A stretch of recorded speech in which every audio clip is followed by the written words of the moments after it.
When does the fantasy start?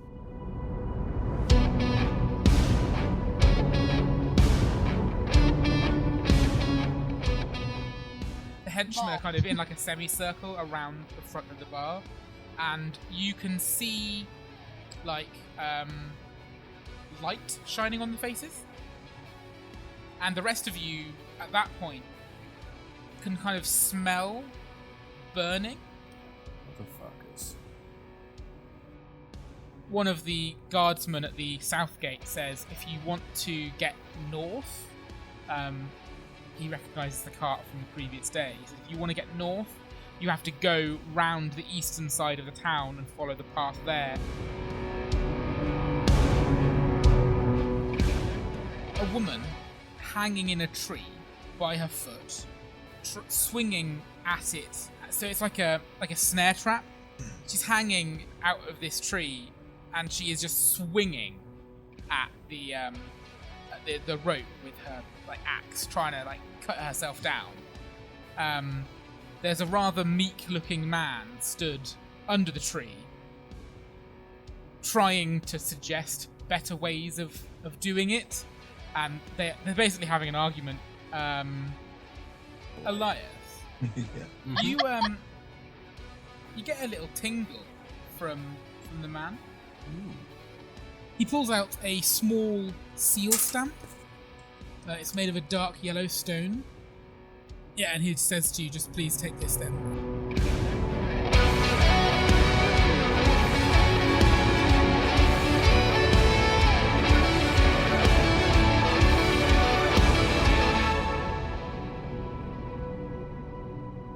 So you carry on north, and it's relatively uneventful through the rest of the woods. You come out of the woods that surround the town of Boulderburn and make it onto the main road.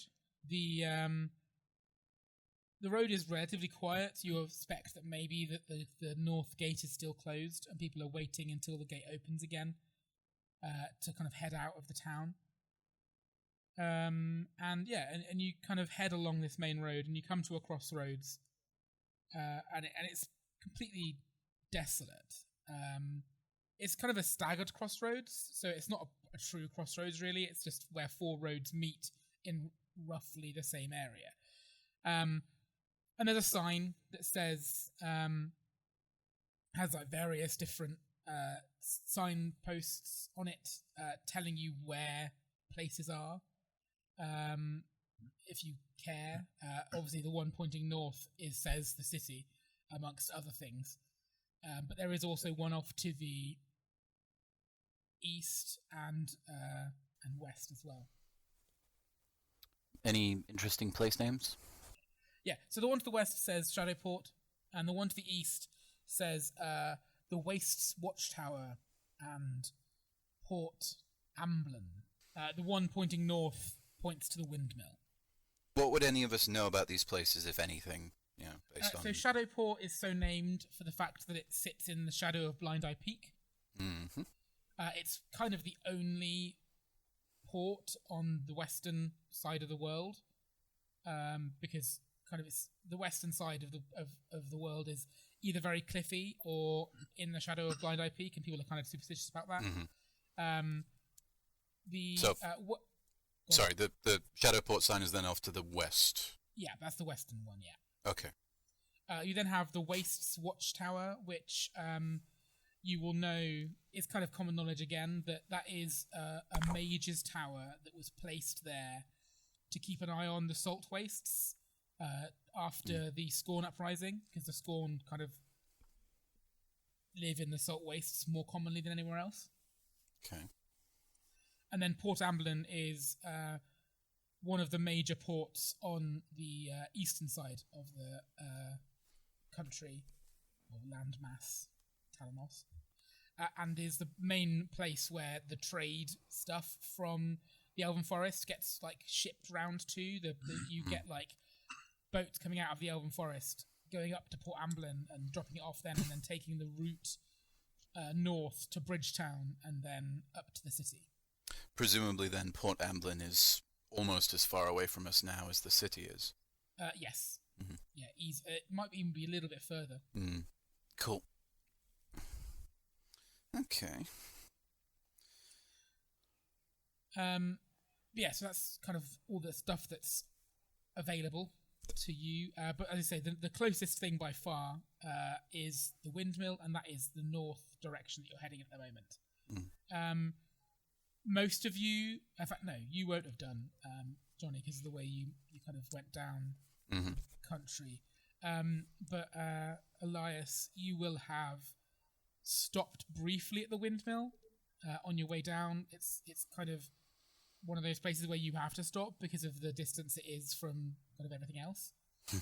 It's the last stop when you're going north. It's the last stop before you go into the forest that surrounds Blind Eye Peak. So it's kind of the place where you need to get all your stores and things together before you make the relatively dangerous journey through the dark woods, because they're just a bit nasty. I smell foreshadowing.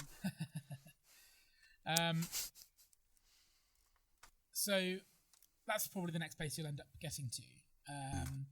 There does look like there's some signs of a bit of a scuffle here. You remember that Odessa and I forgot his name already. I've just said it. Savnor. Savnor.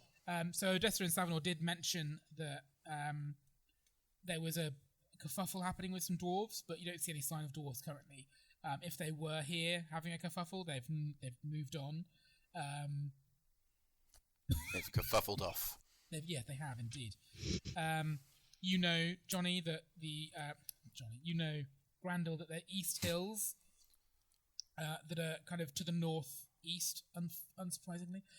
There are a couple of like mines in the East Hills, and they're not that far away from here. So it's potential that that's where the dwarves had come from, and they were just heading from the Shadow Port or something, and that's where they've gone off to, or were coming from.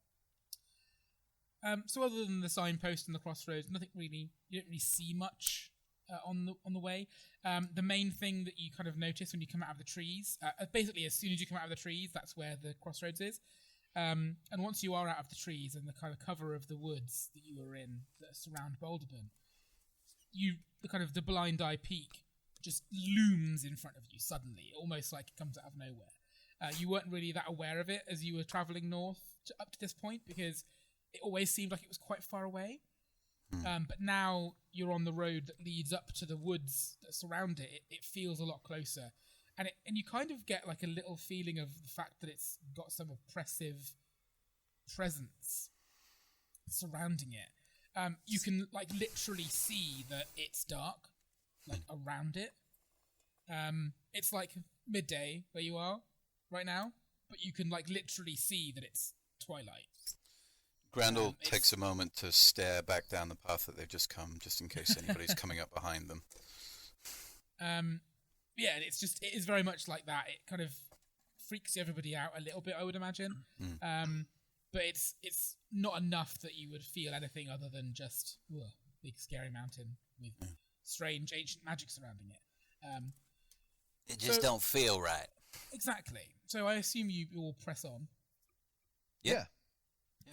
It'd be a weird sight for you, Nola, because you've never seen a mountain on its own. You've seen the mountain ranges that the dwarves live in, because obviously the boat that you took you almost up to there, and then you came back down the road to Final Rest. But this is kind of a mountain. It's not a mountain on its own. It's a little small. It's a mountain with a couple of small like hill mountainets around it. And it's a strange sight for you to see this huge mountain just peering up out of these absolutely massive trees. They're like trees that you've never seen either. Because even around Final Rest and in the woods you've just been in, the trees haven't been that unusual to you. But these are all like pine trees, and like it's like a pine tree forest. So it's a lot more. You're definitely getting into the early stages of the north here. The foliage and the flora and fauna has started to change, and this is kind of the first marker point of that. Well, if it's something I've not seen before, more, then obviously I'll be very keenly looking at all the plants, all the flora and fauna. And like, even though she knows better than to ask anyone about the mountain, because the last time she asked, I think all she got was it's cursed. And that's I mean, not and that helpful. wasn't Grandel that said that either. No, I know. I did agree with it, though. Yeah, you You did. did. Well, of course. So I just want to, being as we're quite far away from it, I'll just like keep an eye on the trees and the animals, see if there's anything new, keep my notebook out, and just be wary. Yep. Okay. So you do have to make camp between here and the windmill. It's about a day and a half's ride. So you end up making camp kind of on the road, as you kind of are used to doing now. Pierre is still not feeling himself, but in the morning he does seem a little bit more come together, which is nice. He kind of sits up a bit more and is kind of not really engaging in conversation, but he does appear to be kind of paying attention, or at least being able to pay attention to like you guys all chattering around him. He does just seem a bit more lucid, which Elias, you can consider to be a good sign. Yeah, I'll make sure he's healing Yeah. So well enough.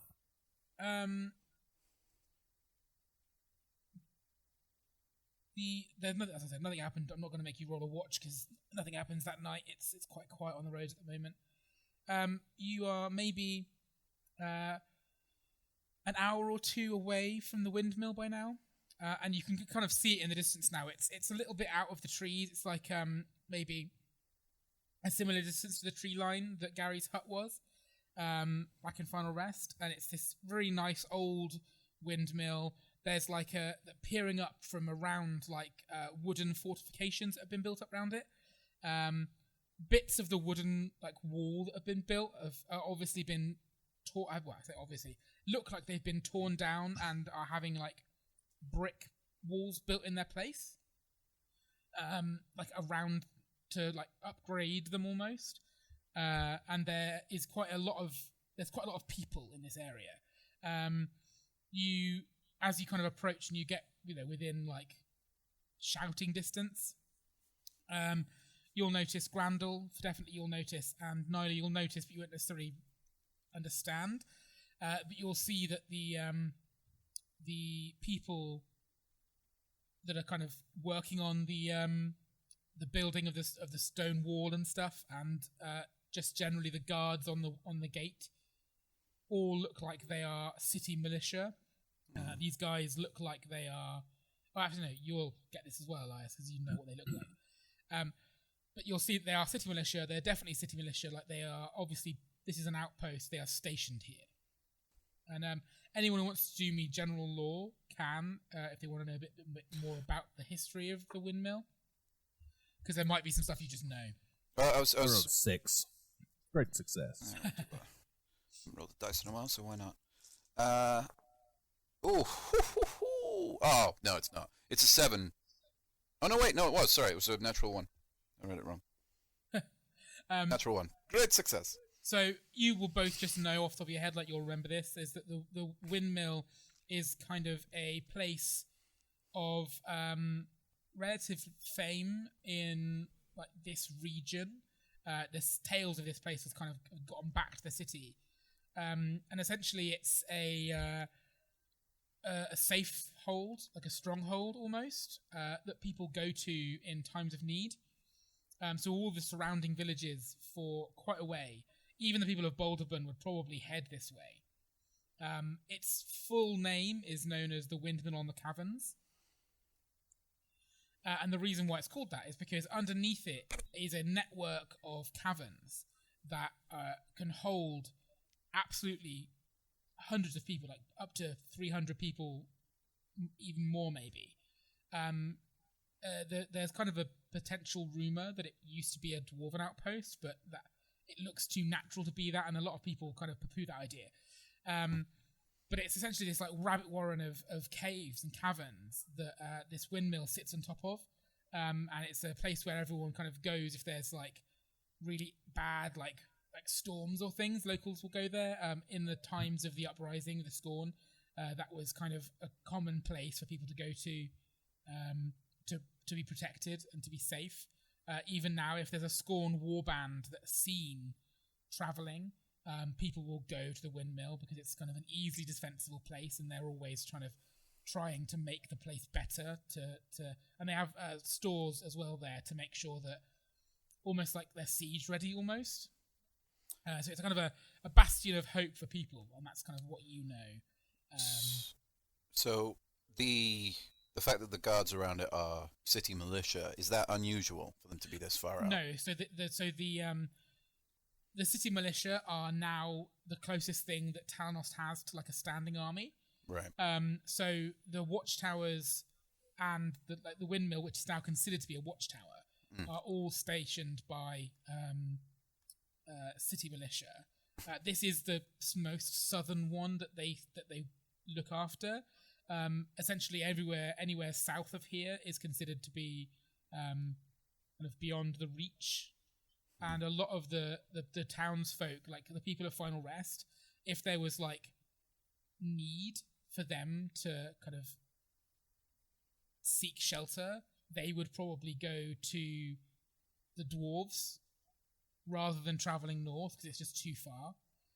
Because the dwarves are so much closer, there's like buildings that the dwarves have made that are kind of like, because humans and non-dwarves aren't allowed into the actual mountain range, but they've built like big grand halls to host guests and things. Okay. So that's kind of where they would go, whereas anyone in this general area would go to the Windmill or to other such watchtowers. Like if there's a really harsh winter and there's just not enough food, people might go to the Windmill because it's got the stores, and then they will then replenish the stores from anything they take. It's kind of one of those sorts of places. Elias, one bit of extra information that you know that Grandor isn't privy to. You know that the Windmill is particularly unusual because it actually has a resident magic user stationed here as well. You didn't meet him when you came through last time because he was off doing something, but you do know that it's Master Malachi. But yeah, so you know of him by reputation. Okay. He's a war hero.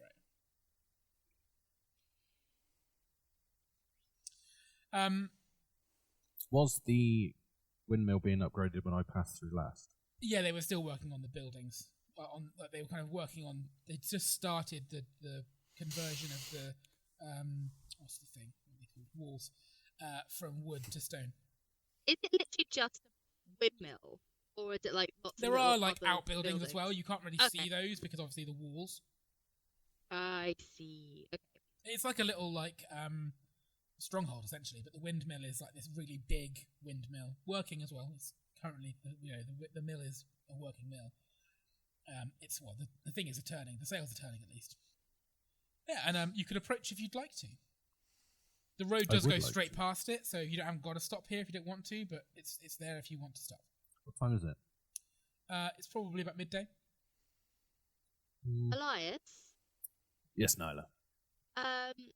Now, I know we're going to be going to the city, and this is something I was expecting to deal with maybe later, but how are the city watch with elves? And also Hearthscorn, I guess. Although I don't. Good question. I think the city is a place where many people are welcomed. I'm not sure how much money you've got. I'm not sure there's a lot of elves and Hearthscorn pottering around, but I think I don't think there'd be any real problems. Okay. No more so than any other town. I'm sure we'll find some. Well, I was warned against showing myself, so I just wanted to make sure that was still the case. Well, I think that'd be true pretty much anywhere you go, Nyla. I mean, it's not often we find elves out I and look about. sad. I'm so bored of wearing this hood. I'm so sad. What we need to do is get. I'm you guessing a that's nice right, hat. Jack. Considering I just made that up. Oh no, off the top of my head. absolutely accurate. Yeah. As far as you are concerned. Yeah, we just need to get you a nice hat, Nyla, that just covers the top of your ears, like maybe like a beanie or maybe like a nice beret or something like that. Over here they've got nice hats. I mean, it's worth noting that, with the hood up, you look very inconspicuous until they see the tiger walking next to you. That's an excellent. Yeah, that's also an issue, but I thought Tiger can hide in the cart for now. It's all right. We'll get Bear a hood or a hat. We'll get cool. a very nice hat. He's Like so leopard print or cute. something like that. I mean, could we fashion a small saddle and put it on his back, make him look like a pony? Could paint him Oh, brown. this I'd could be look at fun Bear. actually. Brindled. I don't think he'd enjoy that very much. No, I don't think he would either. I didn't like it as an idea, but it's all I've got.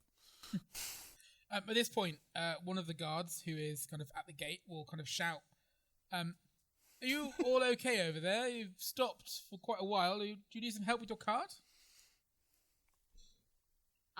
We're trying to figure out whether we want to actually stop here or not. Oh, well, everyone's welcome. Ah, well, there you go.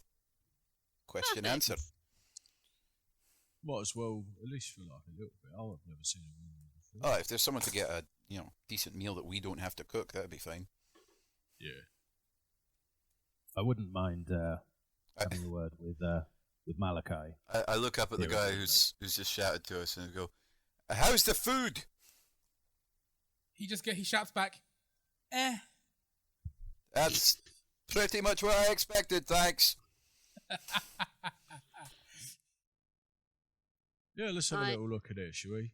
Yeah, I continue the cart on. Cool. They'll open the gates for you. You'll go in. It's kind of like it's not like a quiet, sleepy town. This is like a little busy, small. It's an encampment. It's essentially an army encampment. There's a couple of people who are obviously like army men have brought their families with them. There's women and kids about. It's not like a barracks situation. It's a village essentially. It's the Enterprise. Yeah. Well, because they're quite far away from the city. So, like, another month's journey to the city. So, it's quite a long way to go for like a 6-month stint. So but it's not so far that they can't bring their family with them. So some of them just move out here and live here and just and run the place. As you're kind of coming into town, coming into the walls, the guards that were shouting at you kind of come down from his post and say, only thing is, all new visitors are required to check in with the captain just to let him know that you're here. He keeps a register to make sure that everyone's accounted for and in the caverns if there is any issues, such as a scorn attack, all that sort of thing. Any weaponry you have, any skills that you are able to bring to us whilst you're working here, staying here. That's Whilst Jack, you're working, that's living, not what dying, he staying says. here. Any skills you can bring whilst you're staying here, if you're staying here for an extended period of time, obviously he would be keen to know those. Also, if there is an attack or some sort of thing whilst you're here, any help is appreciated. If you follow the main path down towards the windmill, he is based at the small hut just to the left of the door to the windmill. Okay? Well, thank you very much. Ah, thanks. Thank you. Can I ask you if Malachi is here currently? Oh, yes, he's stationed in the windmill as usual. Sure. So what are you going to do? Go I'm to just gonna- guard yeah. captain. Maybe? Oh, look Just at you gonna- being upstairs citizens and such.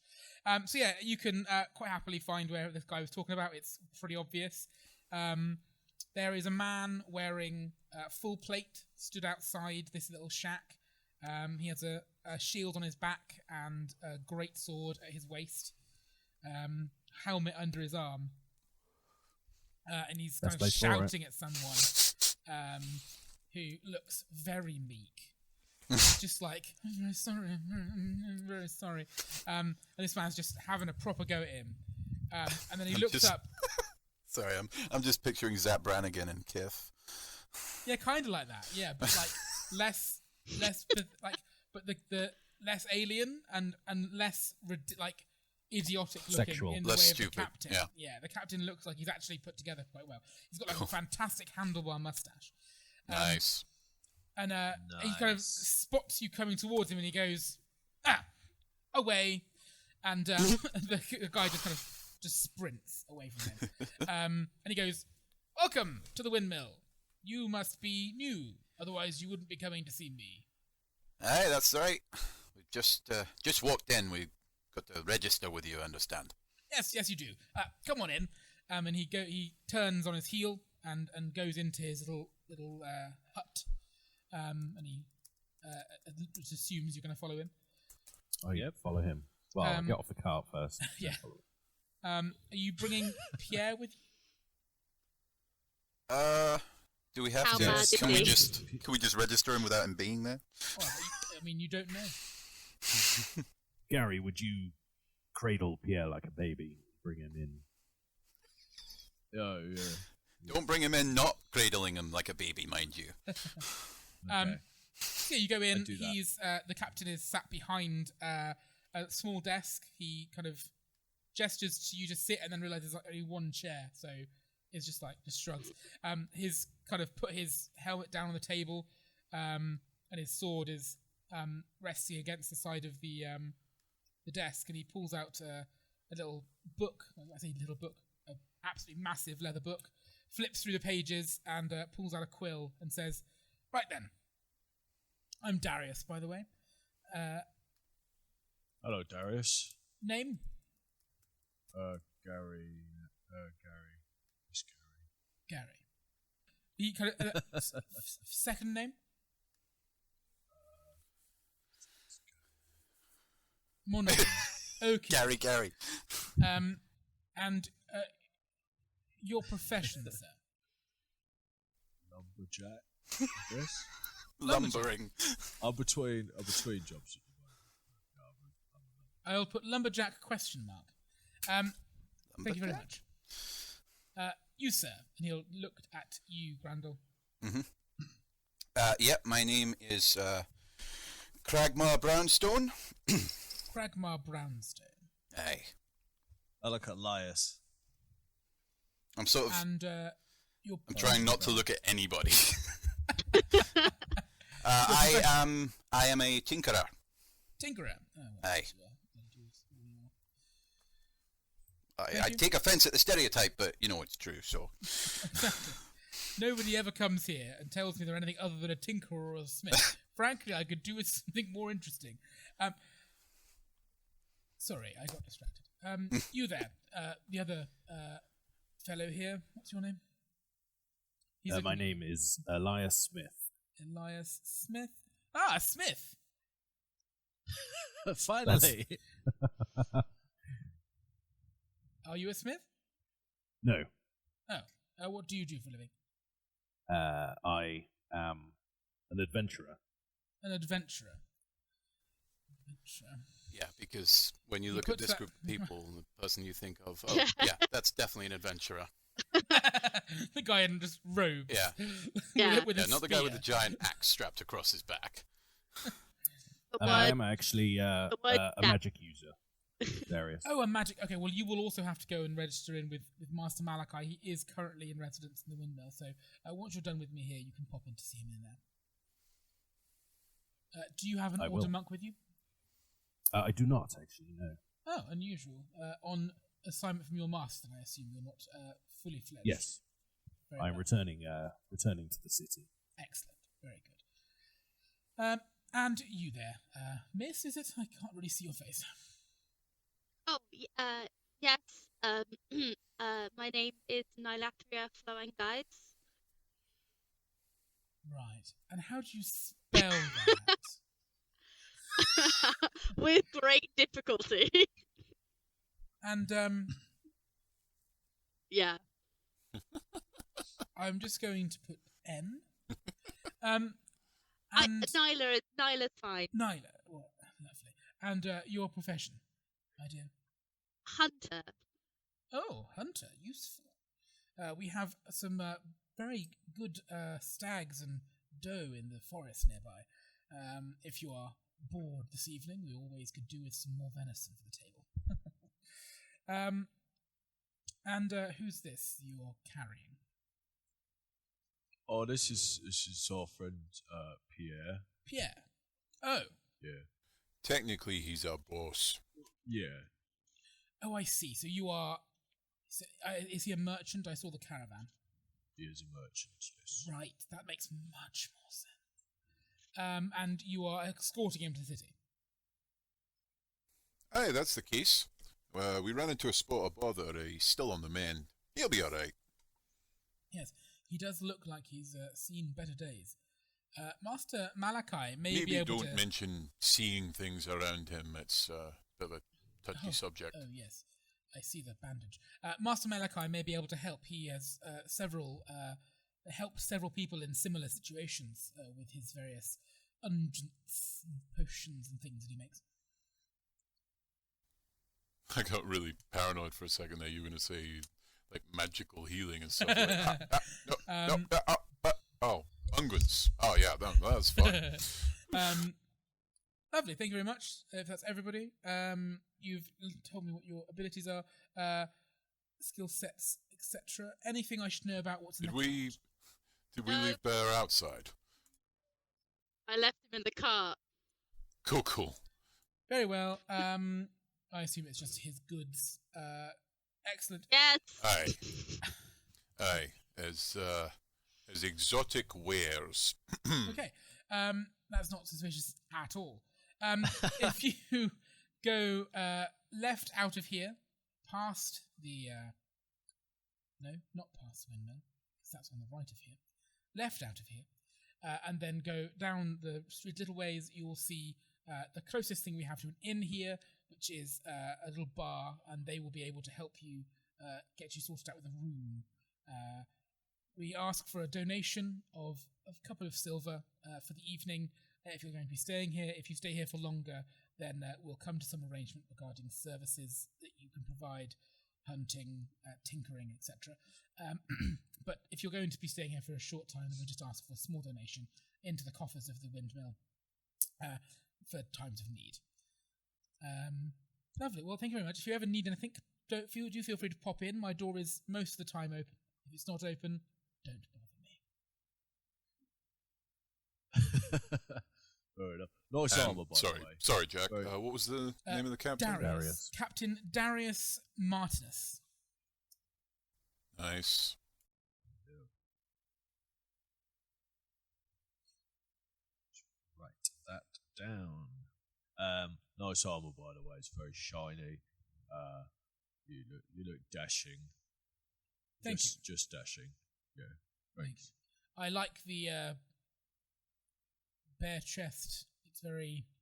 Oh, well, thank you very much. You know, very true to your heritage. Sure. Yeah. Aye, lots of lumberjacks. Lots of lumberjack. That's right. Well, pleasure. And I turn away. As you're leaving, he'll just go, "Oh, you there, elf?" I just freeze. And he'll just go, as soon as you freeze, he'll go, "Thought so, thank you, you can go." Oh, he's good, isn't he? he's you. Oh, and he waggles his finger. Oh, you. The hearty chuckle that I just did is also done by Grandel in situ. Because that was good. I have no problem with your kind. I have had the pleasure of meeting one or two of you before. Very few others will have done so. So, whilst I understand the hood, the people here are not necessarily the most, how shall I put this? Perceptive. They might not even notice. So, do feel safe here. If you have any problems, come and see me. Thank you. Just shuffle out. Awkward. You will hear him chuckling to himself as you're walking away. Where are you going to go? Where are you going to go next? I'm going to climb the back of the cart and cuddle Bear. I'm heading to the bar. I put my arm around Cool. Grandel. Come on, Grandall, let's go tie one on. So you're heading to the bar. Nyla, are you going to just get the cart down that way as well? Yeah, I'll bring the cart down. I assume Pierre is going with you boys. Whether he wants to or not. Yeah, he's coming. Yeah, hell yeah. I'm carrying him. And choice. Elias, you're going to pop in and see Master Malachi first. Mm-hmm. Okay, so what I'm going to do is I'm going to do the bar first, and then we're going to cut back to the bit with you, Master Malachi.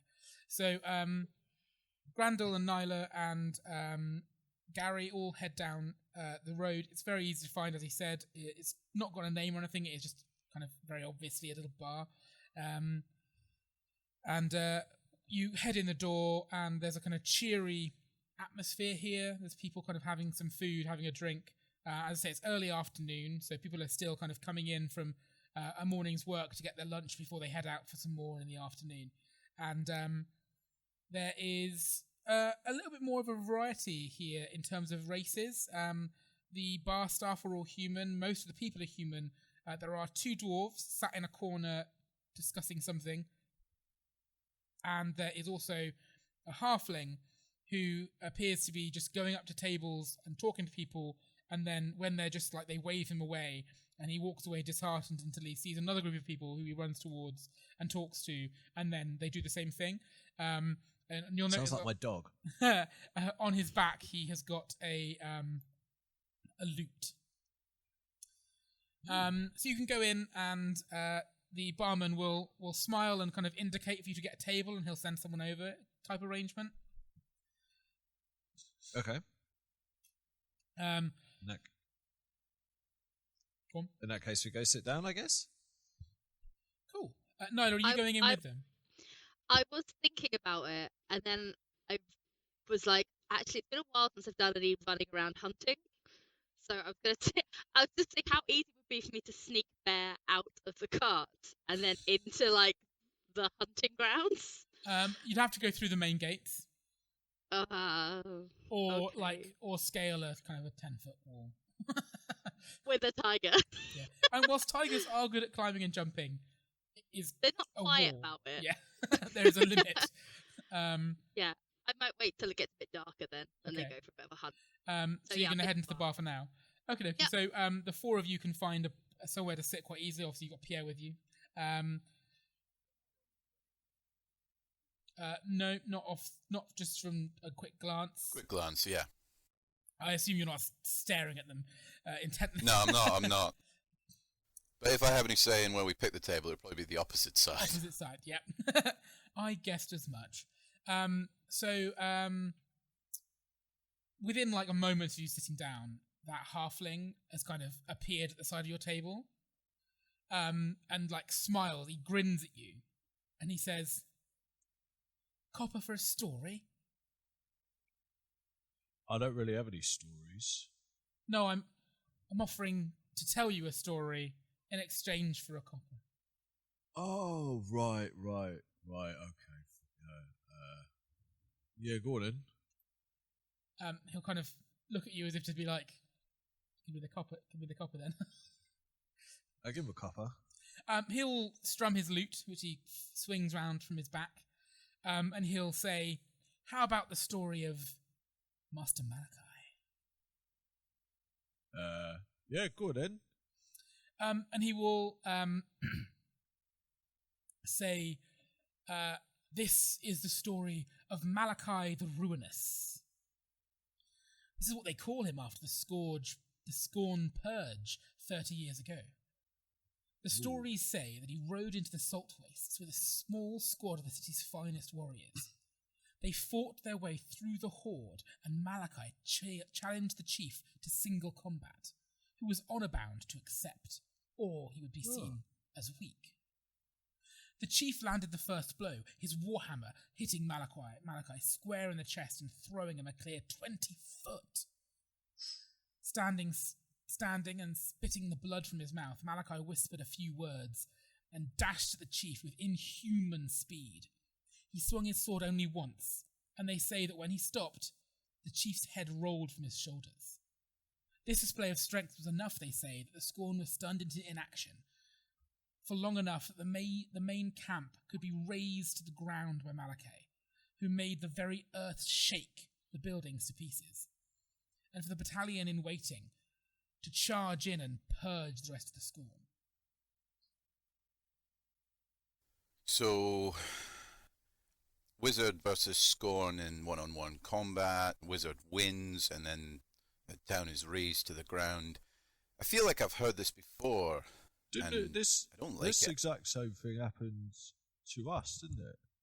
Well, a few things happened separately. I don't think they happened exactly like that. Oh, that's right. Yeah, that's true. Yeah, my mate Elias challenged a war chief, school war chief, to combat, and he won. And now he's the war chief himself. Funny story. Gary. And then I hand out my hand for a copper. The halfling is kind of just like stood there, like, you are the first people I've ever told that story to that haven't been amazed. Yeah, well, we've seen What it. lives you must lead. I mean, Well, that's all right, I suppose. got any stories about dwarves? The halfling will kind of run away and pull a chair and like drag a chair loudly across from the nearest table that has got a chair free. He's found his And audience. pull up to the table. He'll put his loot on the kind of back of the chair. He'll sit like cross-legged on this chair, so that he's like almost sat on his feet.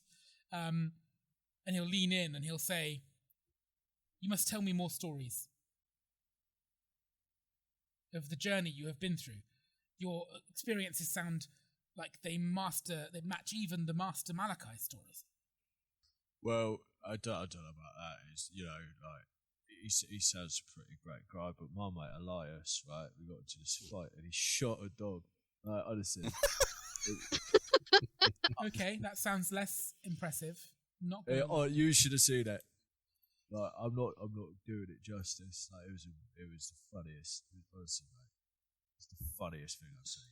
It's fantastic. We met a water spirit. What? There's the halfling kind of settles in, and says, "I am Gislade, by the way." Oh, I'm sorry to hear that. Gislade Silvertongue. What's your name? Ah, gotcha. Nice to meet you. And he will. I'm Cragmar Brownstone. This is Gary. I kind of look at Grandel again, confused. Yeah, I am Gary. Sorry, it looks like he's confused about his own name, which is perfectly on brand.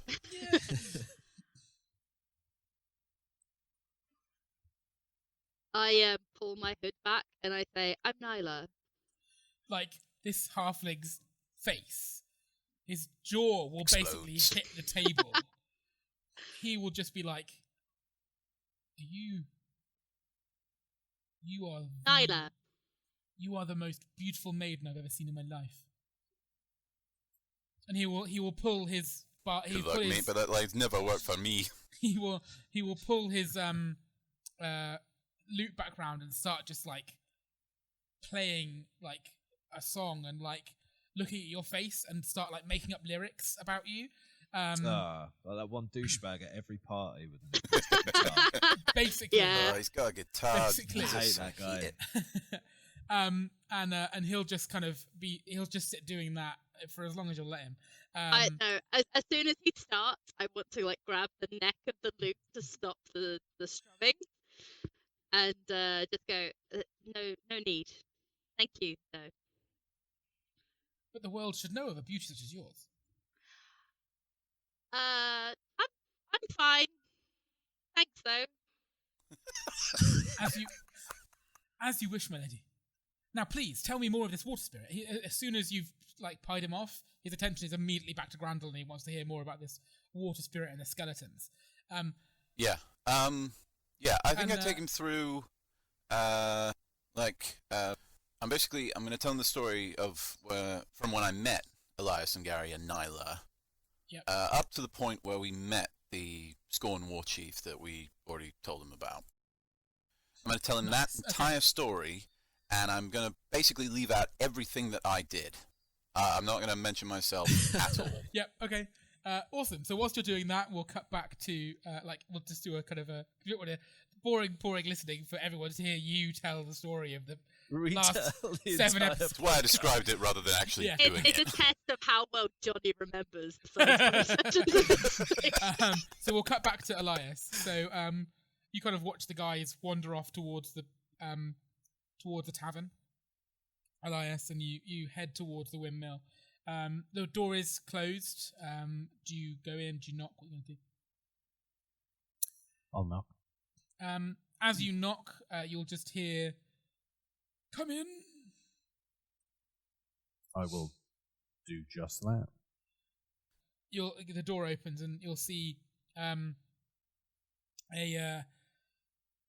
kind of Generic old man. He looks like if he was going to be played by an actor, it would be played by someone like Charles Dance. Like he looks like he was once like a very like fit, like athletic kind of bloke, but who has just gotten old. But still in good shape. Still in good shape. He Yeah. obviously still keeps himself in Yeah, good yeah. shape. But he's just like Googling Charles Dance. Charles Dance Okay. is Tywin Lannister. I get it. I see it. I see it. but like he's got like a big beard and long hair. So like Charles Dance playing a wizard. Which he would be a great fit for, let's be honest. Oh, yeah. He's amazing. So he's kind of sat behind a massive like mahogany desk piled with papers and like vials of stuff, and there's like bookshelves like everywhere. Is there a stuffed alligator hanging from the ceiling? No, Damn it. No. there's not. But there's like jars of stuff and like there's like the bookshelves. There's so many bookshelves. They're not just around the walls. It's like a library. Like there's literally like stacks. This floor of the windmill is just as full of wizarding paraphernalia as you could imagine. And he says, he looks up and you get the spark, and he goes, "Oh," and he kind of starts rummaging for a different like book to the one he's writing in, and says, "Come in, come in." That's not his voice. "Oh, come in, come in." That doesn't sound like Charles Dance. I go in. Is there somewhere to sit? Yeah, there's a couple of relatively nice chairs. I assume go in you're there. here to register with me, as you'll be staying here overnight, I imagine. Yes, I am. He like flicks through papers and finds the book he's looking for and pulls it out. He goes, "Okie dokie, one moment. What's the date today? It's, and the moon is lovely. What's your name, dear?" My name is Elias Smith. Elias Smith. And north or south you heading? I'm heading north to the city. North. Lovely. And who's your master? That would be Tackets. Tackets. Tackets, yes. Oh, I'd heard you'd taken a student. Oh. That'll be me. He kind of he's got like spectacles on that he like looks over at you and goes, "Oh, I'd heard good things." Master Tackets. And you don't have an order monk, obviously, with you. I do not. Lovely, lovely. And you're heading to the city now, I suppose. Yes. Are you bringing back any specific magical paraphernalia for him? No, I am not. Lovely. Excellent. And the only other question I have here is, was your mission a success? Sorry, what was that? Broke up slightly. Was your mission a success? It's one of the things, just in case you don't make it back, I'll be able to let Tackets know. Yes, after a fashion. Yes, excellent. So your mission was a success, and you are bringing him news as such. Yes, Excellent. correct. Thank you. That's been absolutely wonderful. Now that boring bit's done. How are you, my boy? He kind of leans back in his chair and rummages in a drawer and pulls out a pipe. Yeah, I am well. The journey has been interesting, and I'm not entirely sure I'm too excited to go back to the city, from what I've heard. Yes, troubling news comes from the city at the moment. What do I know of this man, Jack? You have heard the stories that I just told in the bar. Yeah. You've also heard the less, blovated is that the word? The less exaggerated version of what he did, which is still very impressive. He is essentially a kind of a sword mage. He specializes, or used to specialize, in magic that made him more effective in battle.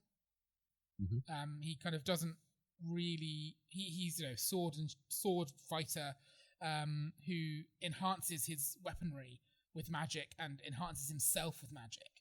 So he'd make himself really strong or really fast.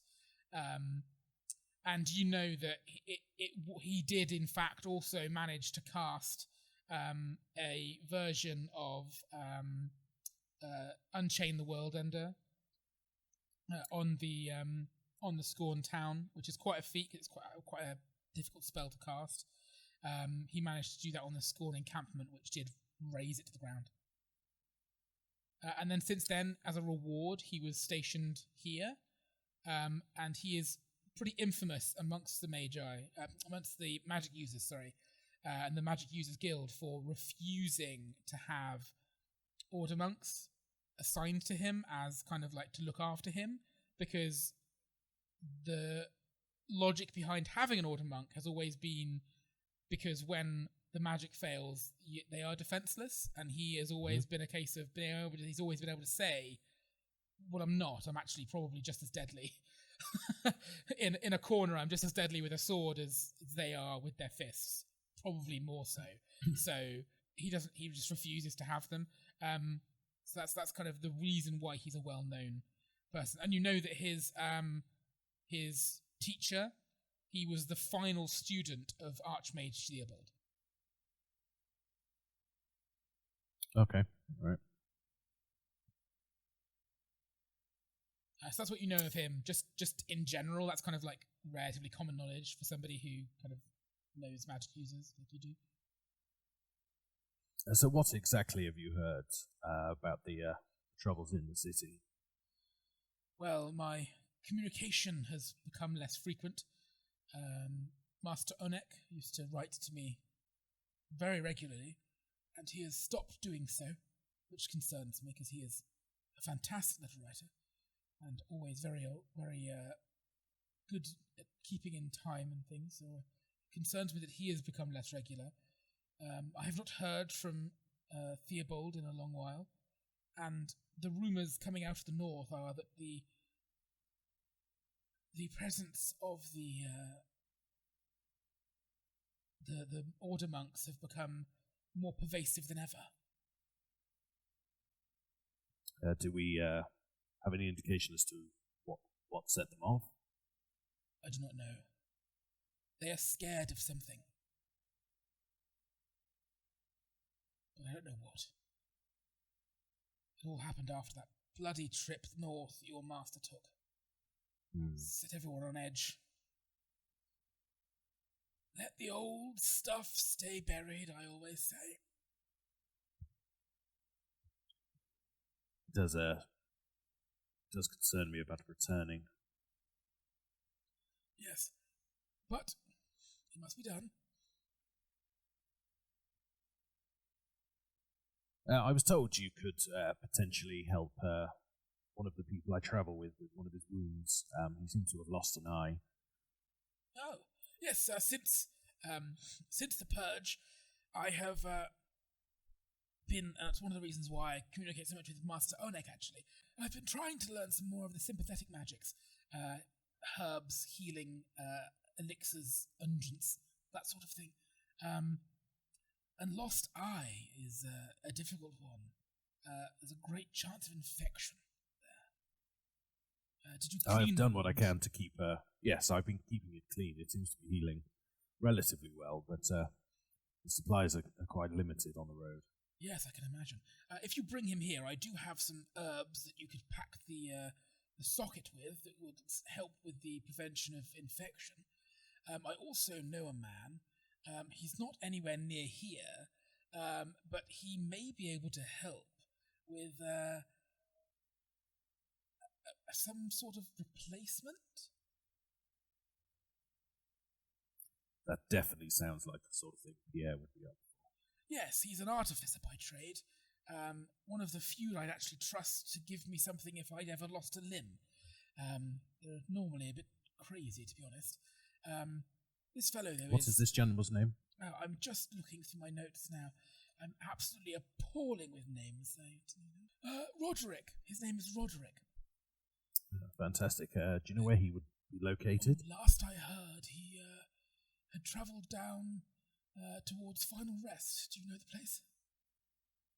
That's where we've just come from, actually. Oh, said something about buying an inn. This was maybe 20 years ago, though. He has since left the inn.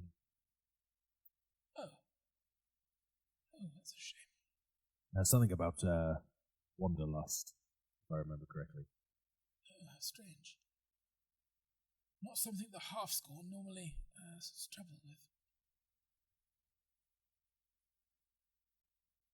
Anyway, you'll know him if you see him. He's got a metal leg. That's all. I've also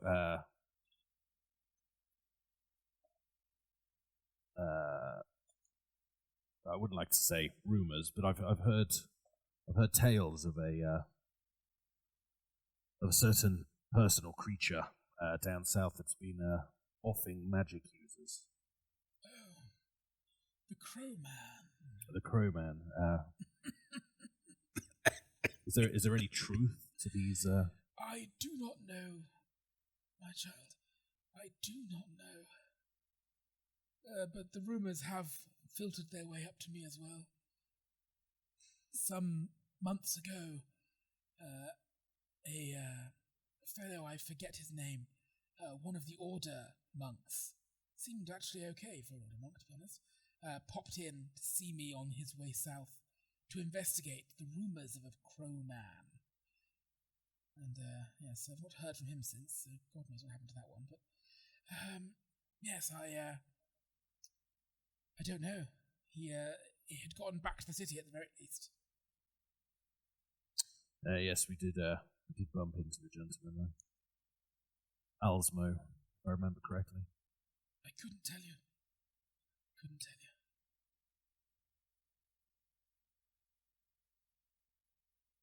What do you make of this, Malachi? I'll show him the leafless tree stamp. As soon as you kind of turn it and he sees the seal, he will sit straight up and get right close to you and say, "Where did you find that?" I was given it by a gentleman earlier this morning. Was it this morning? A couple of days ago. A couple of days ago. Well, yesterday. Yesterday. Why would he give you this? Well, I mistook him for a magic user, and I was trying to warn him about the potential troubles further down south. And, a man who was not a magic user had this on him. Yes, it was apparently his father's. Did he tell you his father's name? He starts looking for another book. Finvar. Finvar? He's was stationed in the city at some point. Yes, I know the name. I know that name. And he kind of rummages and scratches his head a bit, and he pulls out another, just a wad of papers and starts rifling through them. And he says, "Yes, Finvar. And he starts scratching some things next to it and says, "That, my boy, must never leave your possession." And he makes a note about something, and you see him cross out the name Finvar and write Elias next to it? I mean, okay. What can you tell me about it? It is a seal of an order. An ancient order, dating, we think, back to before the fall. It's got nothing to do with the caretakers by any chance, has it? The caretakers? I don't know anything of any caretakers. This is, from the Order of the Fallen Leaves.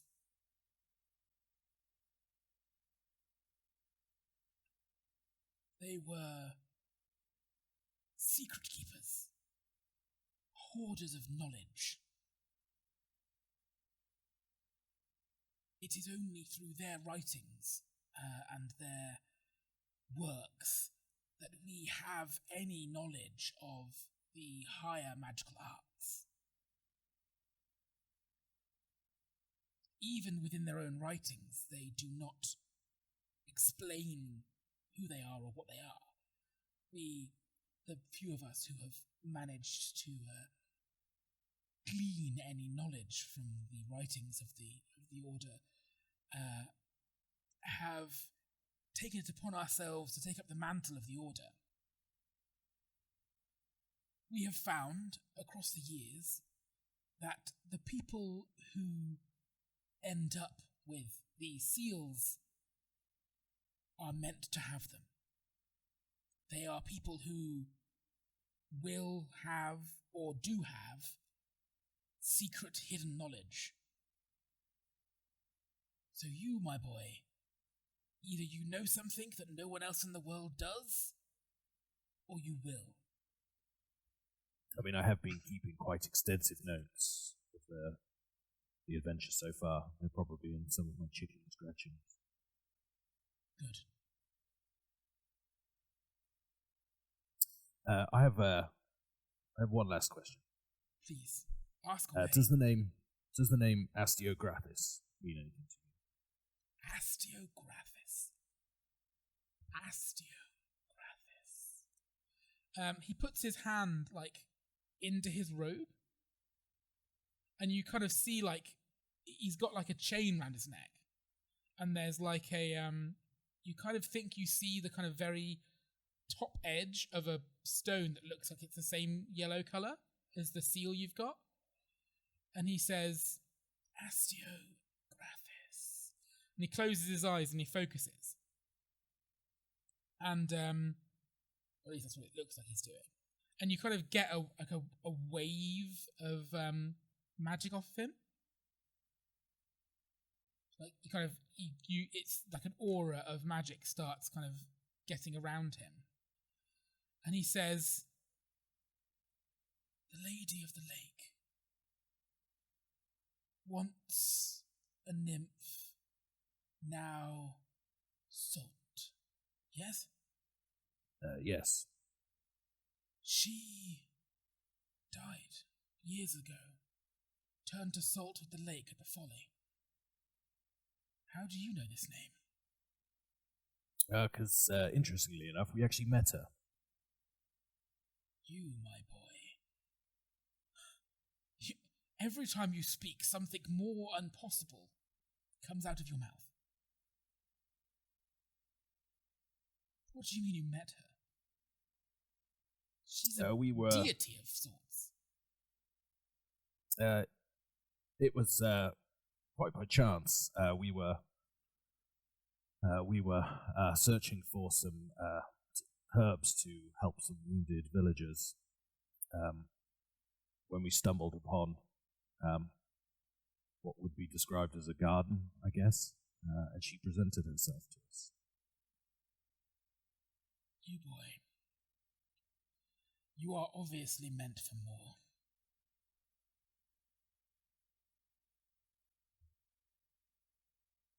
I mean, if you think that's cool, I watched a young boy heal a man. No, that is too far.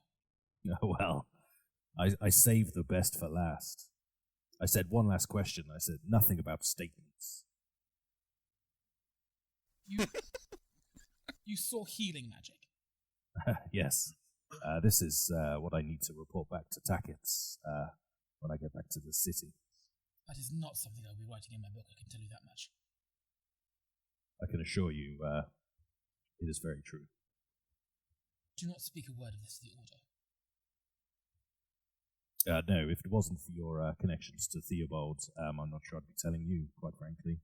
And that's nothing personal. No, I do not take it as such. Trust me. These times are trying for all of us. We must stand together. The group you are with, do you trust them? I would say so. We've fought a few battles together. We seem to have each other's back. Once you have been to the city, and you have seen Tackets once more, and have reported to him what you have seen, go and see Theobald. All of you. Ask him for the key. Tell him I told you to ask that. He will know what it is. Once you have the key, go east, out of the city, to the woods. There is an old castle, a ruin. It sits on an island in the centre of the forest. Go there, all of you. That sounds very ominous and dangerous in equal measures. It is both. I'm sure the group will be very excited about that. Okay, so I'm just writing this all down. I cannot tell you more, unfortunately, and I can tell you now that Theobald will not tell you more either. Tell him what you have told me. Tell Tackets. Suggest a gathering to Tackets. It would be easier that way. It may need to be done off the books.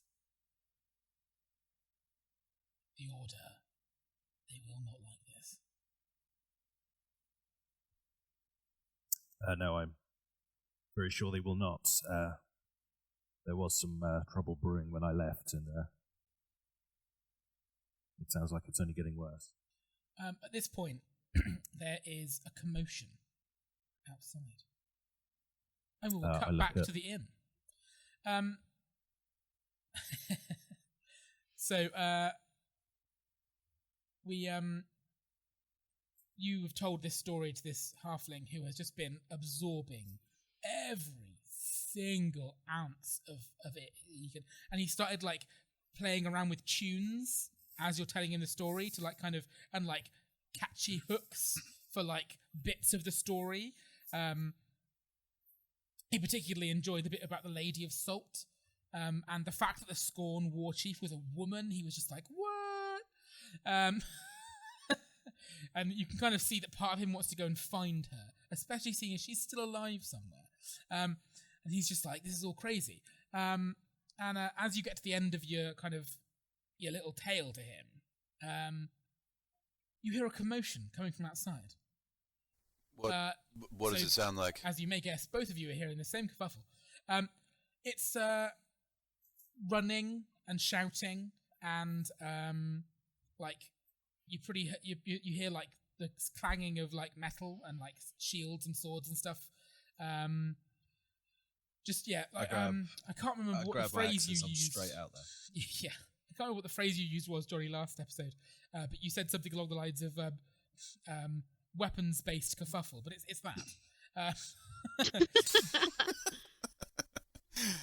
Nice. So you all hear that. Gary, you're running in that direction. Nyla? Yeah, I will run to the run and follow Gary out and run to like the cart. As soon as you get out of the door, you can see Bear like poking his head through the cut, like it's through the cut in the in the caravan, like clearly like wondering what's going on as well, and like watching all the people run past him. Oh, no, okay. he's No, not no, causing thank it. God. No. I panicked. I No. panicked Oh, as you were well. I gonna was like, say. fuck. No. I'll hold up my hand there to just like wait for a second. He kind of goes, oh. You kind of see him like sink a little bit and like almost roll his eyes. But he kind of, you can see that he's obviously gone from being stood up in the cart to sitting down in the cart, and he kind of rests his head on the side of it with his head poking out, like watching. And the kerfuffle is coming from like towards out the front of the windmill. The combat fuffle or confuffle. You can hear the very distinctive shouting of the captain as well. You can't make out what he's saying, but he's shouting something. And to cut back to you, Elias, as I said, that you can hear this kerfuffle. What do you do? I will look at Malachi. He will very heavily sigh, and he'll just go, "Oh, for heaven's sake!" And he'll stand up, and he will pick up like a big like rune-covered sword, and like put it in a scabbard that he's got tied to his waist, and say, "Come along, then. We better see what this is all about." And he'll walk over and push the door to the windmill open. You'll all kind of arrive in the same place because Malachi takes a long time to do that, and you're all sprinting. So you kind of come round, and there is the kerfuffle is a circle of militiamen of the militia. Are surrounding something. You can't quite see initially what it is. You actually have quite a good view, Elias, because you're looking down from the steps of the windmill. But Grandel, you'll have trouble seeing initially, and you've got to kind of work your way through the group. But essentially, excuse me. The militiamen are all in a circle around a small group of travellers, or they look like travellers at least. One is a Scorn, who is kind of covered in, like, all the travellers are kind of covered in blood, and look very much worse for wear. They've all got their weapons drawn, and they've obviously burst through the gate and like charged in, which is why the militia have like surrounded them. But there's 4 of them in total: a Scorn, and 3 humans. They all stand. Actual Scorn. An actual Scorn, as far as you can tell. He is like 7.5 foot tall. He's got it's like a maul, like a massive hammer, and he wears like leather armor. Like he's not dressed as a Scorn, but he's definitely a Scorn. And then he's kind of the one that you can see Gary most easily. The 4 of them are stood back to back, like facing outwards. The 3 humans, Elias, you can see kind of the Scorn and one of the humans who is a kind of squat man who's got like a pair of like daggers. He's also wearing leather armor. He looks like he's about to chuck a dagger at one of the militiamen, but he's like weighing up his chances almost. And you can't really see the other people. You can kind of see the tops of the heads of one of the people that's got their back to you, and they look like they've got long hair, but that's all you can really tell. And the other one that you can see, Gary, is a very tall man. He's wearing like much like heavier armor, like a breastplate, and he's got like just a great sword and a shield, a long sword and a shield. And everyone's kind of just, there's like shouting, like lots of shouting. Everyone's just shouting over each other. And as you all kind of get there, and Malachi opens a door, and all this kerfuffle, and like there's kind of a couple of the militiamen are kind of hitting their swords against their shields.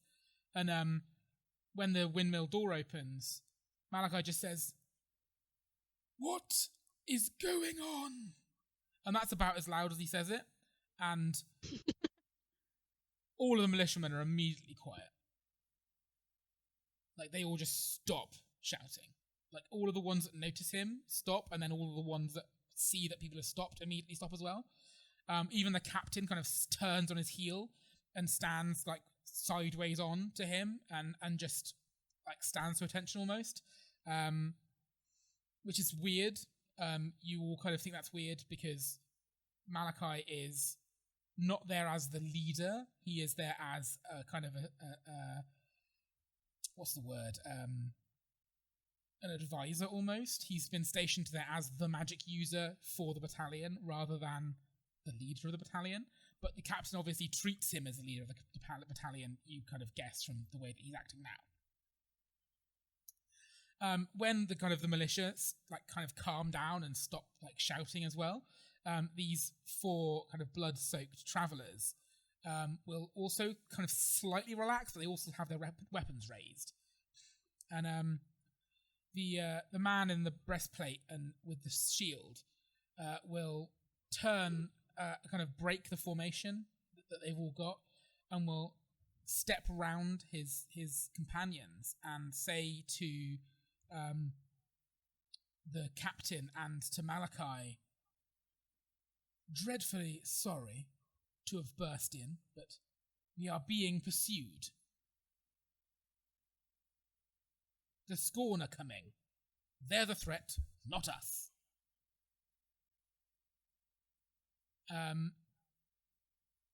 Malachi will exchange a look with the guard captain, who will immediately start barking orders for everyone to kind of man the gates, shut the gates and man the walls, and bring everyone in from outside the gates. And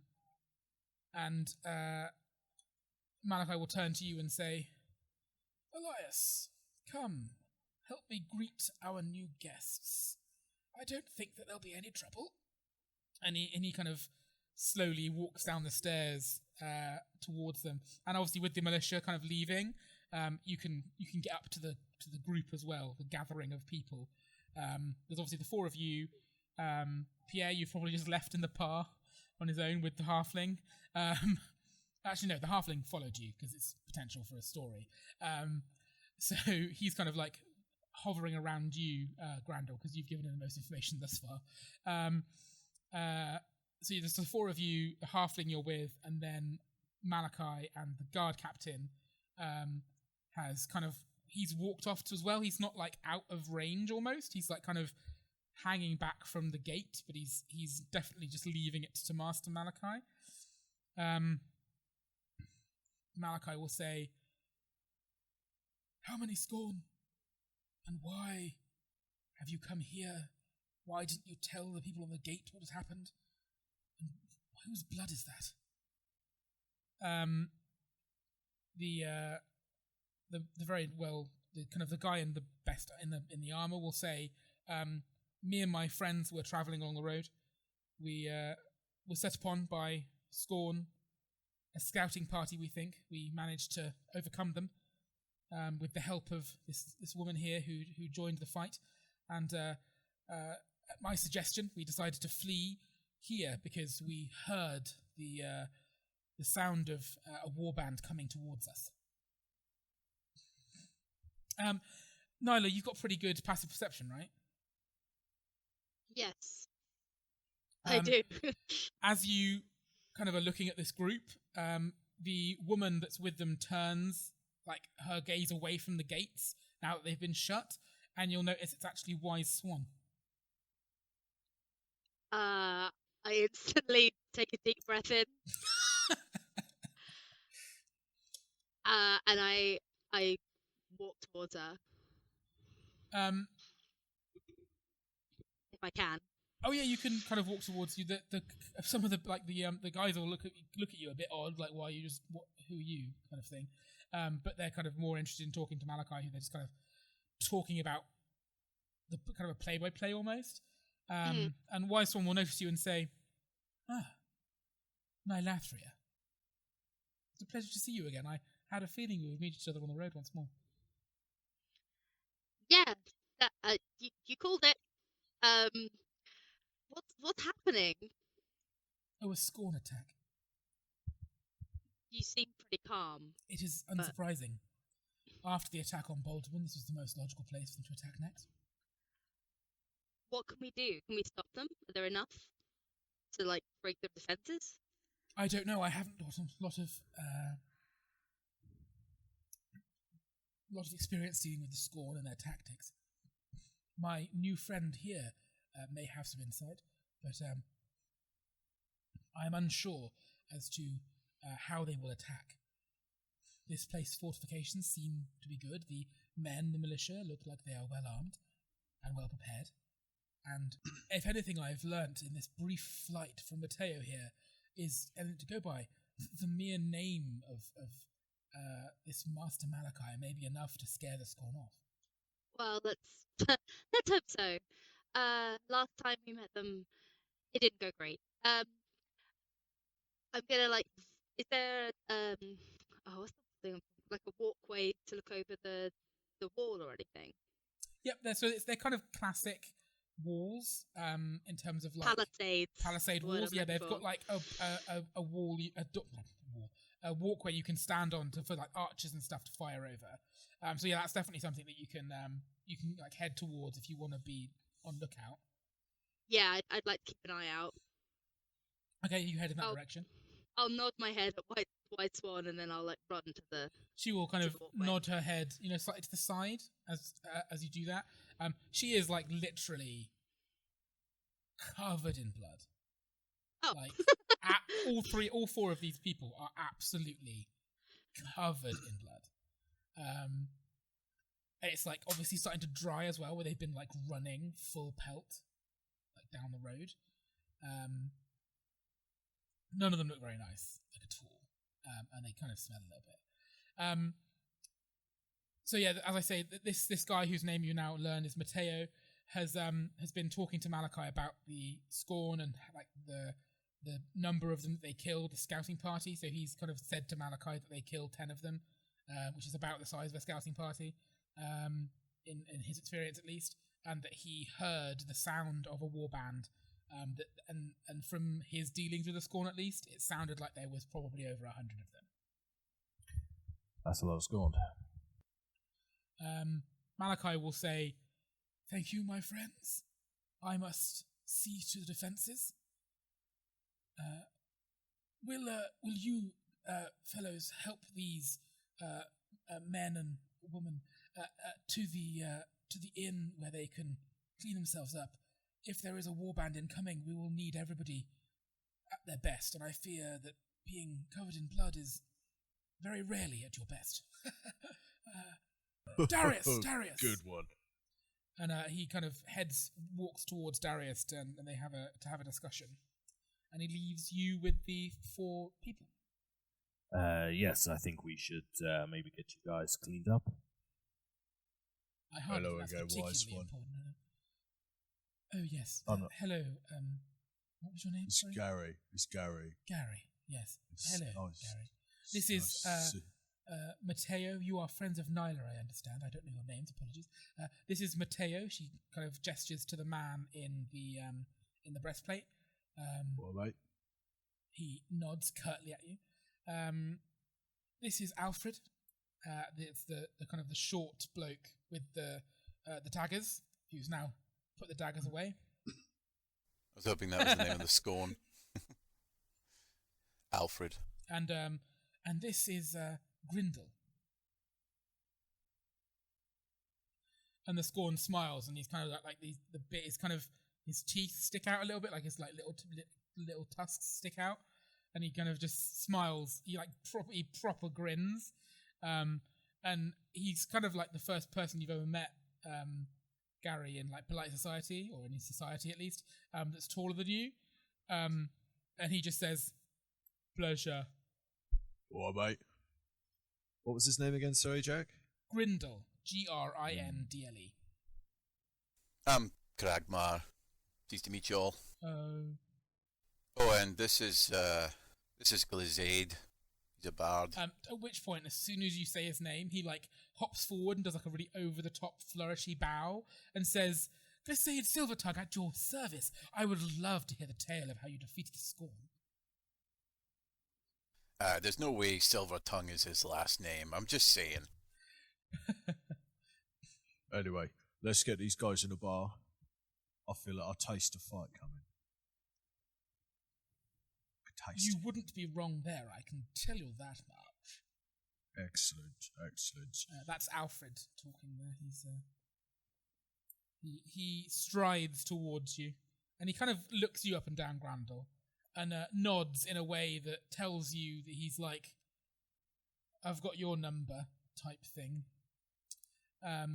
He looks at the myriad of knives on your body, and he's just like, "I see you." I see him give me this pointed look, and I just give him a little wink. As he walks past you, he puts his hand on his pouch to make sure it's still attached, and then and carries on in the direction that Gary is leading them. Is Captain Darius still He's around? kind of wandered off towards the gates with. I just sort of wander across to him.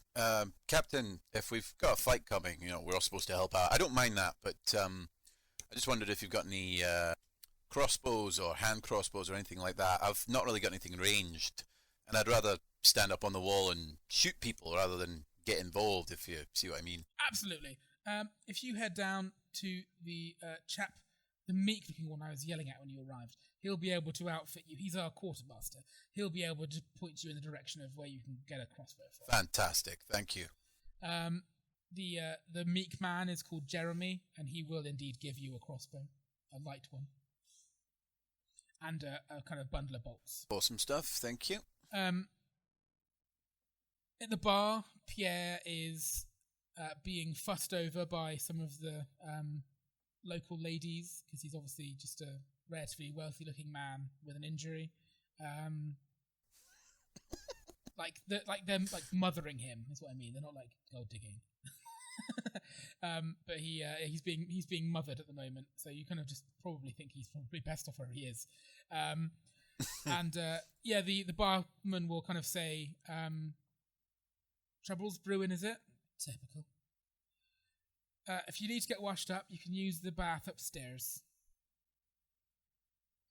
All of them will kind of happily go and have a wash. What are you guys going to do when they're kind of directed upstairs to a bath? I think at this point, Grandel wanders in with his light crossbow strapped to his belt and just heads straight up to the bar and gets himself a large mug of ale. Yep, he'll give you a mug of ale, and he'll say, "Not too much, otherwise you'll be shooting. You won't be shooting straight." I mean, you've not seen me shoot while I'm sober, so it may not make any difference. Well, it's the thought that counts. Aye. I'm going to head outside, and I don't know, I guess there's like wall defences, is there? Just want to kind of go up and have a look. There's a wall all the way around the kind of group of buildings. Nyla's already up on top of the wall with the archers, keeping watch. Cool. Obviously, her elven eyes may see more. That's true. I'll go up and stand next to Nyla, I guess. I'll go find Nyla and just kind of see what I got. As you kind of head up to the palisade wall, someone will thrust a short bow into your hands. Just because if you're on the wall, you need to have a bow just in case something does come. How high is the wall? It's 10 foot. Hand it back to him. Only slightly shorter than, slightly taller than Scorn. Yeah, I hand it back to him. Yeah, a 10-foot wall sounds big until you're fighting 7.5-foot men, doesn't it? Yeah, exactly. I won't be needing that, mate. Don't worry about that. The kind of the bloke's just shrugs and hands it to the next person in the queue.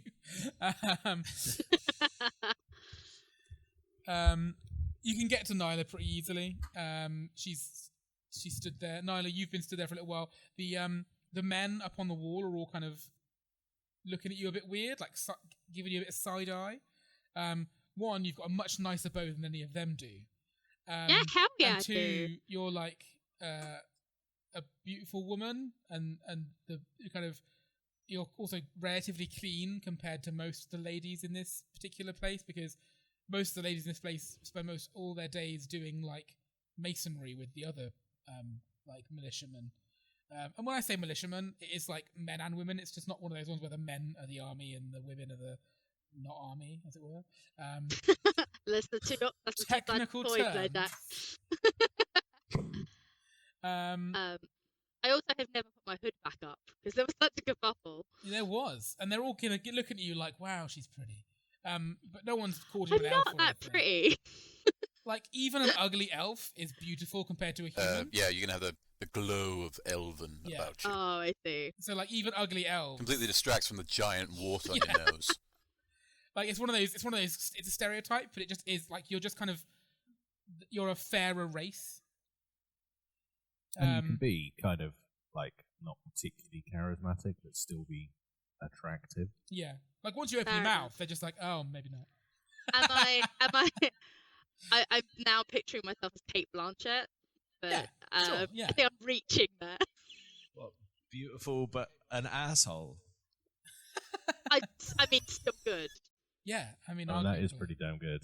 Yeah. Whereas, like most of the other ladies on the militia are Jeff Goldblum's assistant in Thor Ragnarok.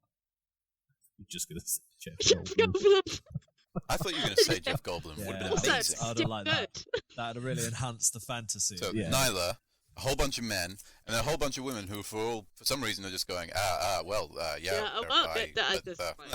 yeah, just, and there you are. Anyway, So- yeah, they all think I'm hot and I'm standing on a wall.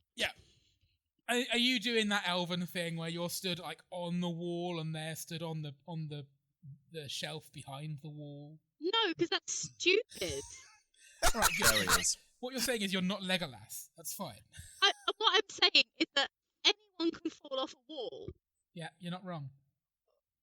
This is low fantasy. Yeah. Exactly. Elves aren't like Randall, acrobats. because he's seen this film before, he downs his pint, finishes that, grabs a stool, and drags it outside up onto the palisade and just sets it next to Nyla so that he can see Nice, over the edge of nice. Good to know. the wall. So the three of you are up on the wall. Elias, what are you doing? Where are you going? I'm in the inn. I'm not built for mass combat. You're a magic boy. I have Magic boy. Magic boy. I have 13 hit points. Whoop. I have And- 13 hit points. I've got 14 hit Oh points. my god! All right. Clearly the Well- tank. I mean, Gary's on 22, I think, right? I am on 22. Thinking about it, I may have 16, but we'll go with 14. The travelling we've done the last few days, it wouldn't have counted as any sort of rest. It specifically had not counted as a long rest. Because it hadn't been long enough. I rolled for it in the last session, and it was like you're looking for an extra day, so it's going to push you out another day because you're doing combat potentially. Ugh. Yeah. Although that'll get shortened if we're sleeping in an inn Yeah, it rather will, than it will. out on the road. How far away was this Scorn warband? They didn't know. They just said they could hear it, and that doesn't really help much because it can be. You can hear them from a ways away. You can't hear them now.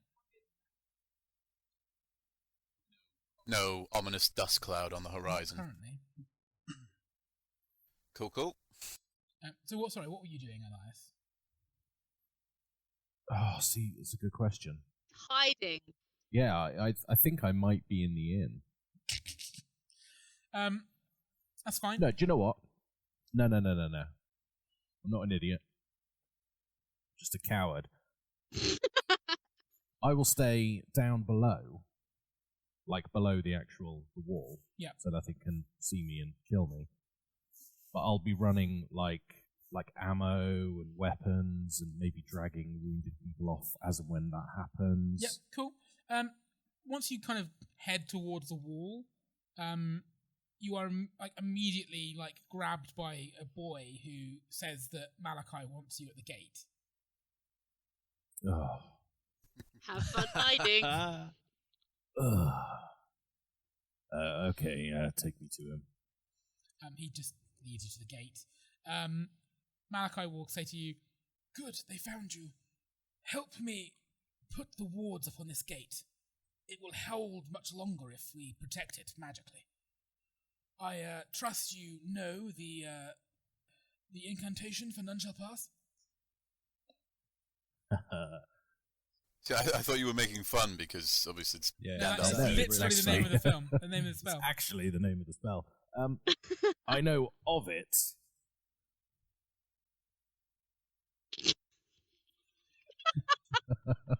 Well, I guess that's the end of that sentence. I mean, I'm quite proficient at protecting myself. in that case, just channel your energy towards me and I will cast the spell myself. Awesome. I mean, maybe you can teach it to me after all this is done. Sure. He draws his Well, I'm convinced. he draws his rune-covered sword and he starts like carving stuff onto the door. And it looks like he's like, it's kind of, now he's doing it, you can see that there are these kind of score marks on this door anyway. So just like he's kind of re-etching this runic pattern onto the door again. And once he's finished, he kind of puts his hand on one side of it and he gestures for you to put your hand on the other side. Oh, I'm there. And he starts muttering incantation under his breath. And a kind of glimmer kind of shoots across it around the symbols he's drawn. And he makes a dark and dangerous magic check. The room falls silent. Say, did he fuck up? Okay, let's roll a d100. There's your cliffhanger ending. Oh, he fucked up. Dark and dangerous magic check. Cut. Fingers crossed, guys. We might all die here.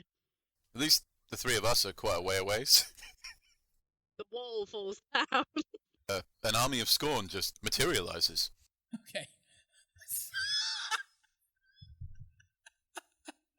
That's funny. Nothing happens, as far as you can tell. Hilarious. I'm going to tell you because I need to tell you it's funny. So you will notice something happening, Elias. He starts to kind of change slightly, like his face starts to change. And his robes start to look like they don't fit him the same way. And after about 5 or 10 minutes, it's quite obvious that he's slowly turning into a woman. Nice. I just saw this one in the table and I was like, I bet it's this one. Yep. So that's fun. Okie dokie. I mean, it's better than him summoning a demon or something, so that's good. I was looking at the summoned demon one. An enraged, random kind of a demon or undead monster. That is not what we want. No. He then turns to you and says, "There is something I must ask you to do." Now Is it out on a date? His voice hasn't changed. Now. And he'll say to you, it's going to last for 6 months. And you and your companions, you must venture into the caverns beneath us.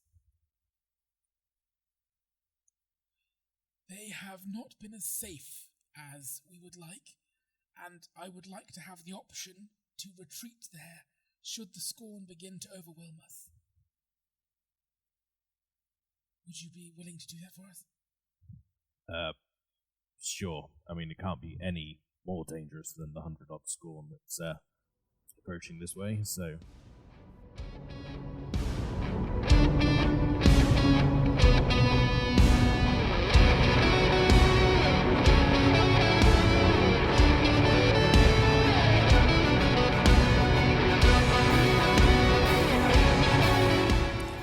Thanks for coming back for another episode of Nothing Adventure, Nothing Gained. Just a few things to say this week. Firstly, hello people of Oregon. John, who plays Elias and is our master of uploads, who ensures that you get your podcast every fortnight, tells me we've got lots of downloads from Oregon. So just wanted to give you a shout out. Thanks for listening. If you want your state or country or town shouted out, then share us on social media, get the word out to your community, and up the number of downloads there. On the subject of social media, please remember to like, comment, and subscribe to us on Facebook, Twitter, and Instagram. Use hashtag Nancast so we can see what you're saying. Bex, who plays Nyla, has been begging for fan art, so please get your pens out, people. You don't want her angry. Speaking of Nyla, all about segues this week. Nyla is going to have the next episode is going to be her backstory, so that's going to come out on the 3rd of April. And that's everything from me. Look forward to hearing from you on all social media, and once again, thank you for listening. That's all from me. Bye.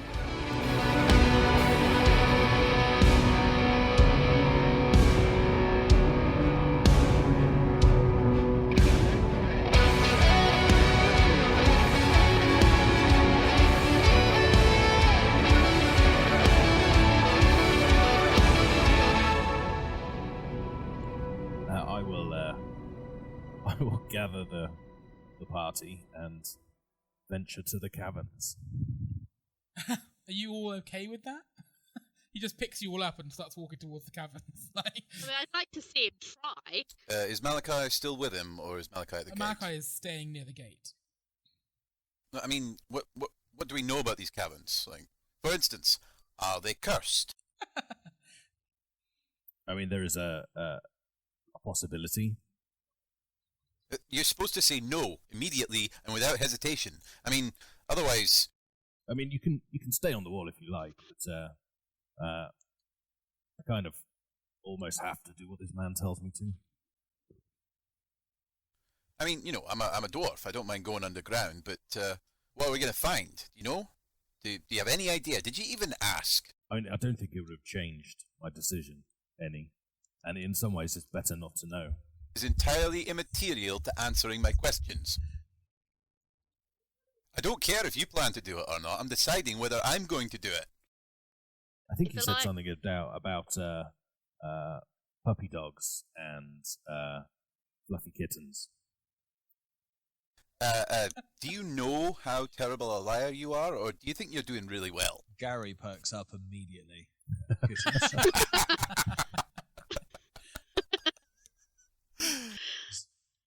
Is there really kittens down there? I mean, it's just as possible as any other thing we might encounter. I think if the answer is no. if we're here to actually survive this and protect some of the people here, I think actually making the cabin safe is not actually a bad idea. Look, all I'm saying is I've got a bad feeling about this, okay? Or my name isn't Graghammer Broadstone or whatever it was. I've written that in my notes. I haven't, because it'll probably change again. I've got it written down, and so far I managed to do it exactly the same each time, apart from then. But that was just for you guys, so it's fine. As you're discussing this, I assume you've come down off the wall, because I don't expect Elias to have gone up onto the wall, to be honest. I think we're still stood on the wall, and he's just yelling up at us. This is when Nyla won't leave. No, not until she has to. Okay. In terms of being pulled away. At this point, the other group will arrive on the wall. I'm going to refer to them as Adventuring Party B. Mm-hmm. And Matteo will head towards the gate. He'll nod at you and head towards the gate to try and find the guard captain to ask how he can be of service. Alfred, he'll head up onto the wall and grab a short bow and kind of nod to you as he goes past. The Scorn will walk to the gate as well. He'll nod to Master Malachi. You can all kind of see this. There's quite a big gap between the wall and the buildings, because obviously they know that's how you build walls. You don't want to put them too close to things, otherwise if the wall gets burnt or something, it affects the houses and buildings. So the Scorn walks over to to Malachi with his hammer, and he kind of just stands by his side and nods at him. And Malachi seems pretty happy with that. And yeah, they just kind of take up positions. Wise Swan kind of comes towards you guys and says, my new companions have decided that they will stand with the militiamen. I am not particularly adept at ranged combat, unfortunately. How is the feeling on the wall? Have we had any sightings of them yet? Nothing yet. Well, I'm Apparently, sure. we're going on a scouting mission beneath the, in the caverns. You're welcome to join us. Elias says there's kittens. A cavern full of kittens underneath an ancient windmill. That seems I know, it sounds great. unlikely. Why must you go to the caverns? She turns to you, Elias, and asks that. Turns to me. I Yes. don't know why I said that in my voice, because I wouldn't have said that out loud. But Turns to me? How dare you? because Malachi has requested that we secure the caverns. Apparently, they're not entirely safe currently, and if they do need to retreat down there, we obviously need to be able to ensure the safety of the townsfolk. Well then, if that is what must be done, I will join you. I will be more use in the caverns in close combat than I will be here. I mean, it's a real shame, Nyla, that you've decided to stay on the wall while Wise Swan follows us into the dark caverns. Well, you need me, so I should probably come with you guys. Right? Right. Yeah. I'll also grab Bear. Probably a good idea. Yeah, I don't think he's very good at ranged combat either. I was just going to let him sleep. Just got a short bow, and he's like, pow. Alfred, hold the wall. We will return. And Alfred just looks at her and just is like, just shakes his head as if be like, you get on my own? Sure. I mean, who knows? We could even be back before the Scorned arrive. We could quick once around the caverns. You're pointing towards the direction of these caverns by one of the militiamen. They're kind of, it's like, the storm doors, like the cellar doors you get? Mm-hmm. It's like one of those on the side of the windmill leads down into them. Which I think is weird, but that's what they decide. That's where they built the windmill. And you kind of go down these nicely carved stone steps into it's all stone. It's quite a ways down. You've probably gone just over 2 stories down in terms of like steps.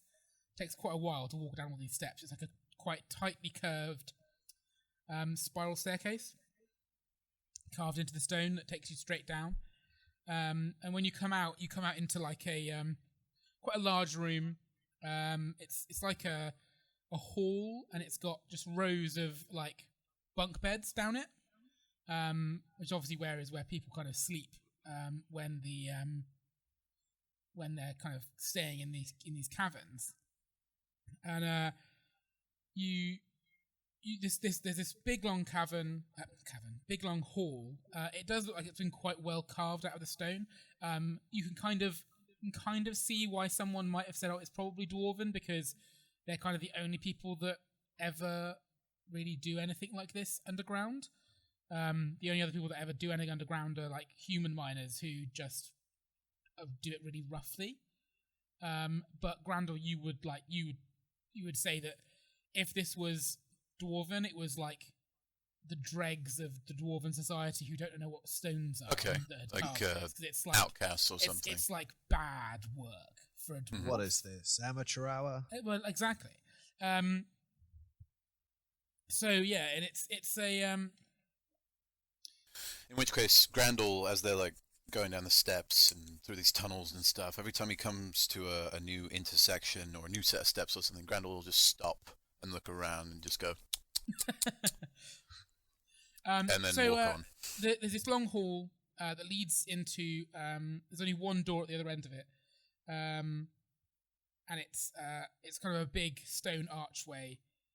There's no like doors anywhere. It's all just archways at this point, anyway. you're just going to kind of walk through until there's an option, like whilst you're looking around. Sure. So, as I said, it's a couple of those kind of rooms. The big halls with like beds in them. First couple have got beds in them. Then there's some ones with like just sacks of grain and like they're obviously like stores. That look like they could last a fair while. A couple of the grain sacks have like broken. It looks like they've been like had like rats at them, that sort of thing, which is a bit annoying, but certainly not any sort of threat. You reckon at this point? You certainly wouldn't consider that to be like a dangerous thing. Is like the stores being nibbled on. As you get kind of deeper in, you kind of find yourself at the kind of the other end of this corridor of rooms, I suppose is the best way of putting it. And there's another set of stairs that go down. They don't go down quite as far as the first ones do, but they do like obviously take you deeper underground. And at the bottom of those stairs, there is 3 different directions you can go in. You can go straight forwards, or left or right, and down each of those like corridors, you lose sight of the end of them before it's not very well lit down here. There's like a couple of like torches that I expect. I mean, I lie. So I assume that when you've seen a torch, you've like lit it and carried it with you. Yes. Because you can't see in the dark. I haven't got dark vision. Yeah, Wise Swan would have done the same thing as well. And so you can kind of see as far as the light will let you see down these corridors, but it's not very clear, like where you're supposed to be going or anything. Can I? Can you hear anything? Yeah, can I do like perception and see if I can hear anything down the Absolutely different can. ones? Great. Let's do it. That's a great success. That's a 7. Yeah, sorry. From the left, you can hear a dripping. Straight on, you don't hear anything at all. And from the right, you can hear like a rustling sound. Can I make a perception check, please? Obviously, I'm used to spending lots of time on the ground in caves and caverns and that kind of thing. I'd like to see if I can smell anything. Yeah, okay. That is a 16, which is a failure. No. And You think that maybe it's just Gary. yeah, all I can smell is Gary. That sounds about right. I tell you what I want to do, Jack. It's can I use a bear to track? Ooh. Yeah. What you want him to track? I don't know. Like I guess. We don't know what we're expecting down here, do we, Elias? At all. No. I mean, I probably should have asked. I mean, Grandel did point that out, but Okay, the stubbornness in me refused to go back and ask. I don't even know how I got here, to be quite frank. I'll just get him to track like anything animal that's not rodent, I guess. So like bigger animals. Yep. Okay. You kind of say that to him, and he kind of has a sniff around, and you can see him kind of cocking his head, listening down kind of the different ways, and he moves in the direction of the in the right, so towards the rustling you heard. Okay. I will SWAT team symbol to my teammates and walk that way. Do any of us understand the symbols? Oh, then I'll go. There's something this way. All right. Yeah, I thought I'll head down there. Do you want? Did you trying want Bear something. to lead? Yeah, Bear can lead. I'll walk about a foot behind Bear's head, but essentially next to him. Obviously, both got good night vision. Yeah, so you kind of make your way like slowly down this this corridor. I'm gonna say corridor is not the right word. This tunnel. it's definitely more roughly hewn down here. You get the impression that this bit, at least, isn't used as often as the bit upstairs. Obviously, the bit upstairs is quite big. It's basically the same size as the actual walls are, to be honest.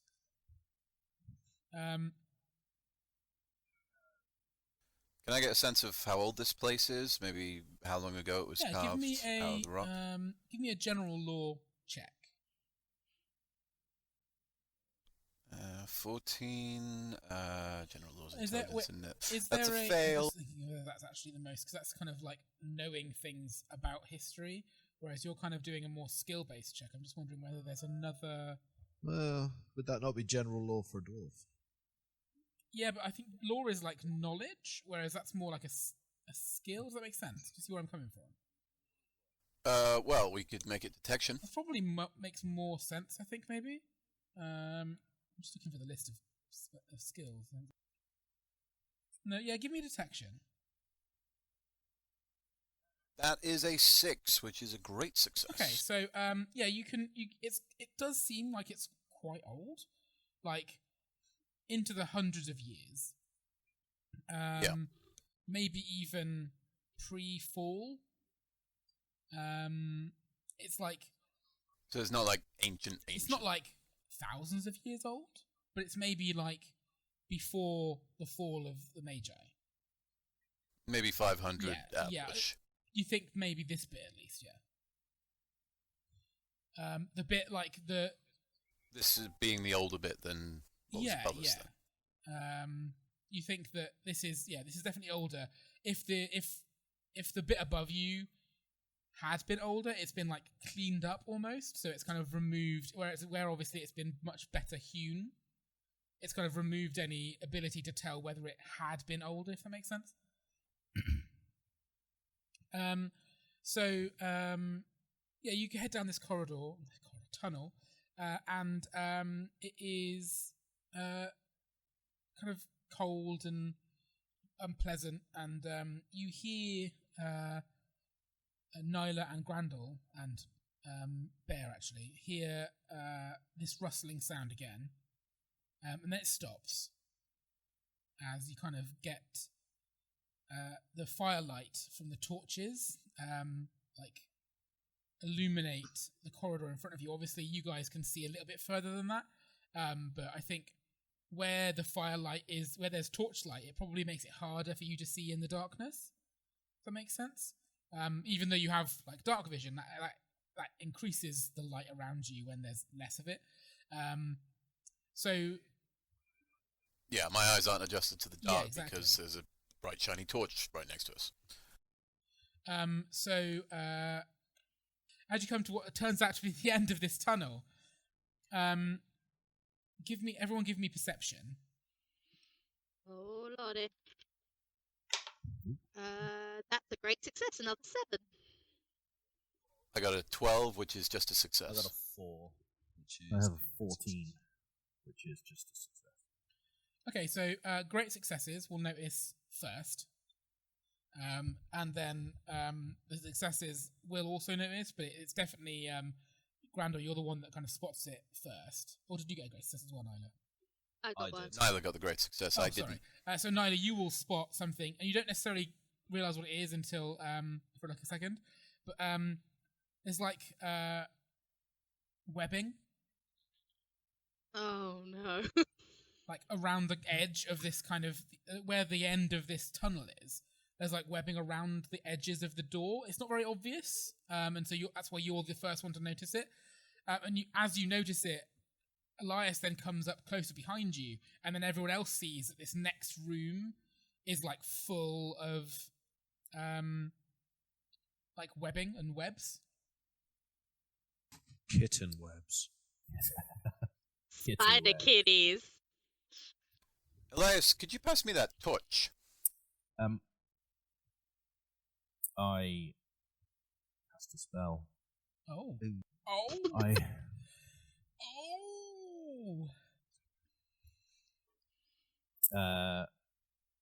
I cast Arcane Aegis. Oh.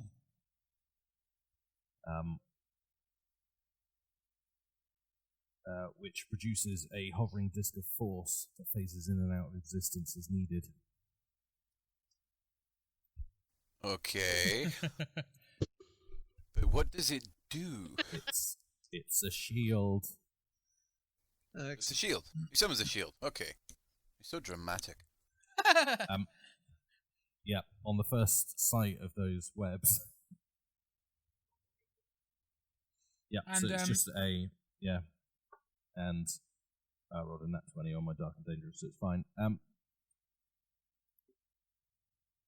Continue. Are you handing me the torch that I've asked for? Cast that first and then give you the torch. Okay. Have we got only the one torch, or is Wise ones actually carry on as well. How wide is this tunnel, Jack? Probably you can get 2 abreast. yeah, I just want to throw the torch into the room full of webs. You do that. And light them on fire. As you do that, you see movement, like skitter away from it up the walls. How big? Roughly? Bigger than you. Oh, good. Wonderful. That's not the correct answer to any question, Jack. How big is this slavering monster? It's bigger than you. Well, you are a dwarf, to be fair. Yeah, you're tiny. Yeah. And I don't want to fight anything that's bigger than a dwarf. Wrong. Roll initiative. Oh, cool. I'd like to fight a giant spider. Yeah, me too. I mean, I don't play. I'd like to see you fight a I don't giant play spider. RPGs to not fight giant spiders. Yeah, that's fair. And it's every session, I've forgotten how we do initiative. So everyone needs to make a dex Okay. check. Okay, perfect. I thought I'd check. I'm going to go with my little red dice today. Ooh. Don't use it very often. See how we do. Oh, I need to roll for It's a bear nat as 20, well. so not great. Not good. Not good. We'll save that one for D&D. Well, it's only slightly worse than the natural 19 that I rolled, so... Actually, I want high numbers in combat. I'll keep them. Sorry, Jack, just before we actually get into it, did my torch have any effect on the web? Did it catch it alight, or...? Just reading. Okay. Just reading what torches do Yeah, to because spider I'm webs. just checking to see whether or not there's a specific mechanic that happens, or whether I can just DM it. If that makes any sense. Torches for dummies. Well, I can...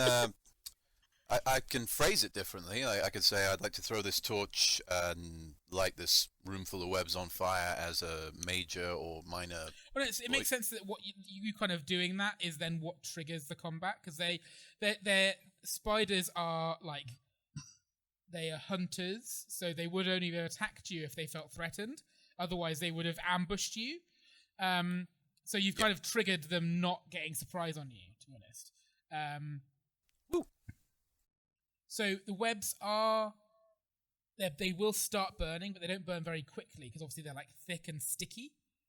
So I think they've probably got some sort of they're kind of they've not got a liquid on them, but they are they're not dry, so they don't burn fast. They're quite fresh webs. It does look quite fresh in here, to be honest. To be fair, contrary to popular belief, webs don't actually burn. No, I know, Unless but they it's do really it fantasy fantasy, web. so... Fantasy? This is low fantasy. Yeah, so the webs of spiders do not burn. But the webs of giant spiders? Well, who's to say? You're not the boss of me. You're not my mum. That is correct. Okay, so who got what on their initiative scores? Oh, I need to roll got for a Wise failed. One. gigantic Yeah, failure. that's a failure. Neither got great success, and Bear got a success. Cool. Guess what, Nyla? You get to go first.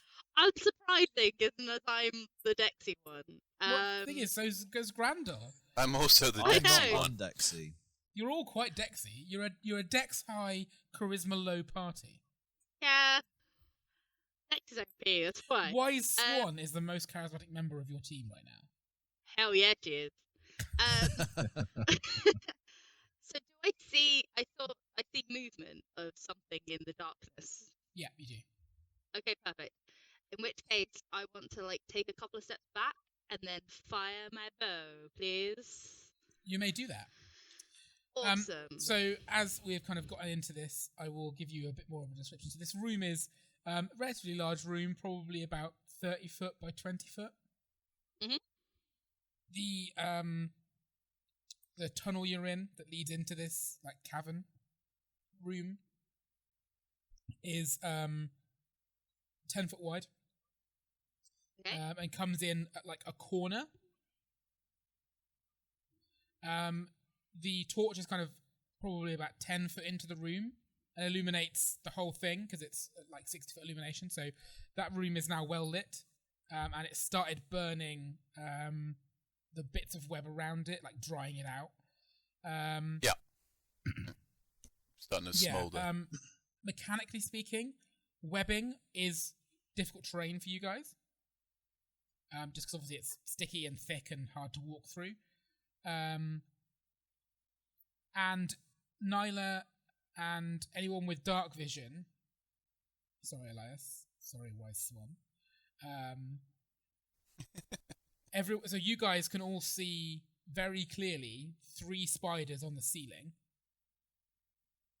Elias, you can only see 1 spider that's on the wall that's very well illuminated, which everybody else can also see. So between you can see a total of 4 spiders. Each one is about 6 foot long. And big spider.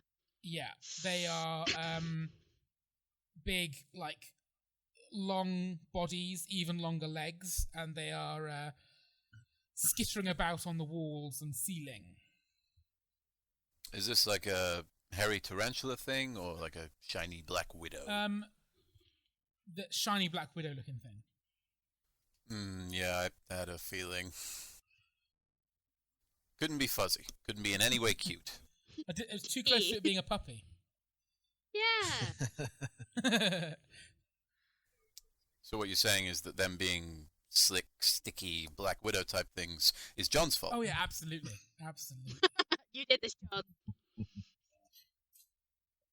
Okay, so Nyla, do me a shoot. I will do a shoot. That's a 16 plus 3, so 19 to hit. That does Okay. hit. I will hit one on the ceiling, if that's okay. You can indeed. And I'm also going to do my sharpshooter, which means I can make a perception check, and if I'm successful, I automatically do crit damage. Nice. Nice. I rolled a 2, so that's a great success. So it does max damage, which is D8 plus 2, which is 10 plus 1, which is half my level, so 11 damage. It felt that. I should bloody hope so. It kind of, you shoot it and it sticks into its abdomen, and like it starts like dripping, like blood starts dripping out of it, and it kind of screeches in this horrible like inhuman like hellscape noise, Nice. and like turns towards you. Cool. And that's my go. So is that you were the only person that had a great success? I think so. What about Bear? Bear got success.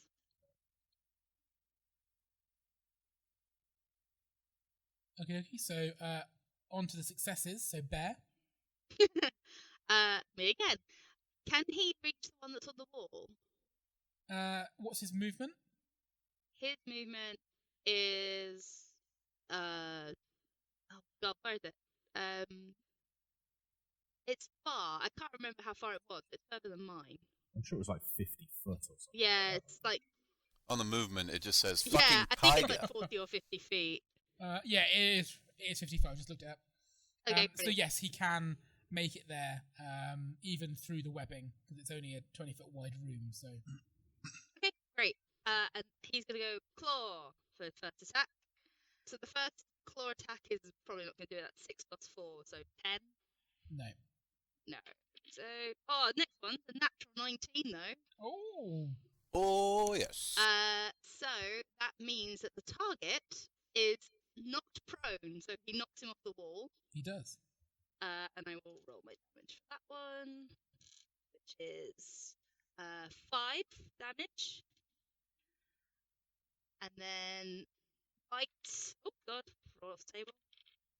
That's a 17 plus 4, so 21. That'll hit.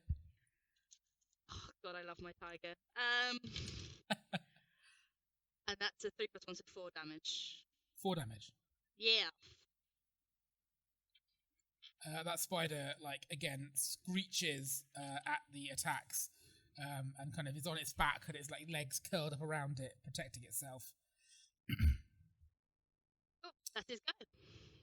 Who else got successes? That was it. Everyone Okay. else Depending on failed. the swan. She also rolled a nat 20 on her initiative. Wow. So, Excellent. yeah. She did get the memo that she has to roll low for the first bit and then high for the next. Been playing bit. D&D too much. Yeah, she has. So the first spider, the one that you shot, Nyla, is gonna skitter across the ceiling and drop down onto you, biting But you. has Nyla gone into the room? No, she moved back, but it'll come across the ceiling and out into the ceiling of the hallway and drop okay. onto her. I was going to say, I didn't think anybody had actually gone into the room yet. So that is a terrible roll, though. So, no, that's like 10. Nope. I'm not far off it though. So that one misses you. It will kind of retreat back slightly. So do you you haven't got anything that you can attack it with, do you? Melee. I can, but I've got my longbow equipped, so. Okay. So it's going to move back away from you slightly. Then the one that's on bear, or the bear is on, is going to kind of open its legs and try and like pin him and like grab him and claw him and bite him as well. Oh, bear. And that's better. 15. That does hit. However, I'm going to use cover fire. So if my ally is hit, oh no, it's not. I can't. I keep thinking it's not ranged. No, I can't do it. It hits him. That's if it's ranged, is it? It's a ranged thing. So he gets hit for 1, so 2 damage plus 5 poison damage. Okay, And that's good. he loses a point of dex. What? Unless he makes a successful luck con save. Damn. Con. Oh god. He has. So yeah, again, roll under for that, right?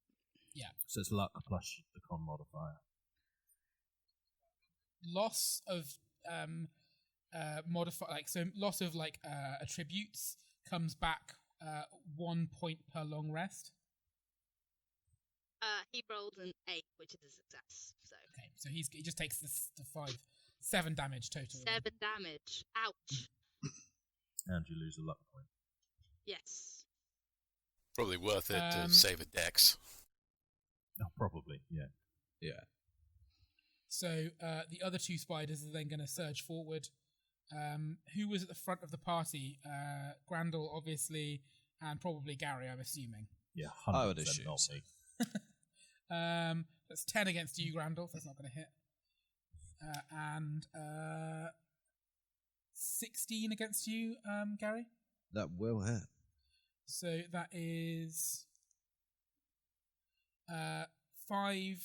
6 damage Damn. plus 3 poison damage, and you need to roll that against the dex loss as well. If you would like, obviously, luck checks are optional. Luck con check or lose a point of con. Dex, sorry.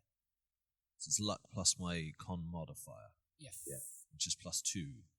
So that would be 13 or lower. Yes.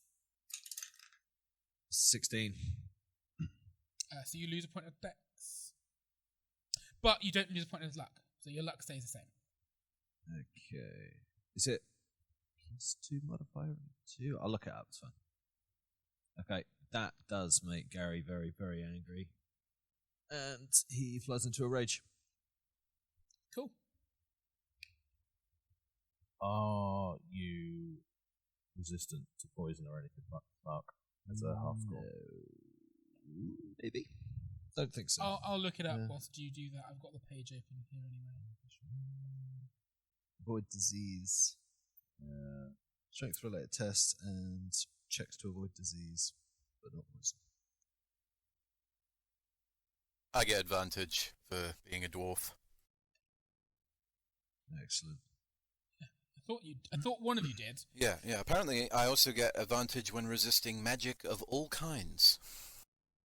Ooh. That is pretty cool.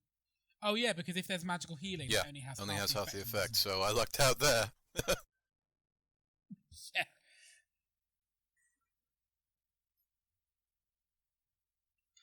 Excellent. Shit. Okay. Well, my armor class goes down.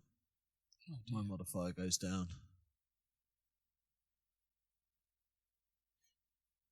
That's some first edition D&D nastiness there. Actually, no, it's not, because if it would be permanent. It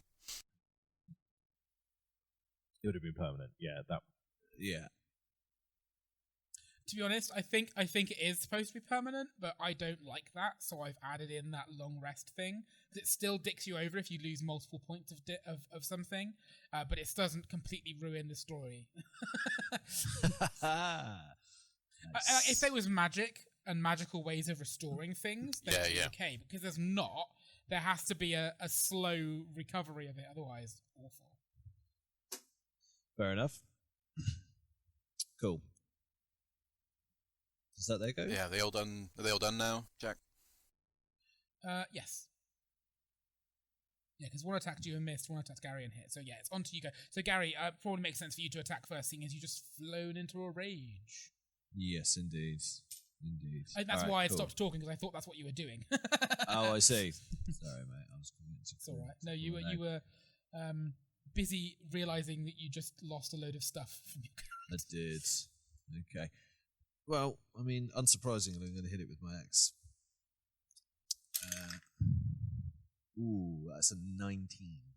On the We'll get to dice? that. On the dice. Nice. So we'll get to that, and then I'll roll my disadvantage. 4 and a 7, I'm assuming.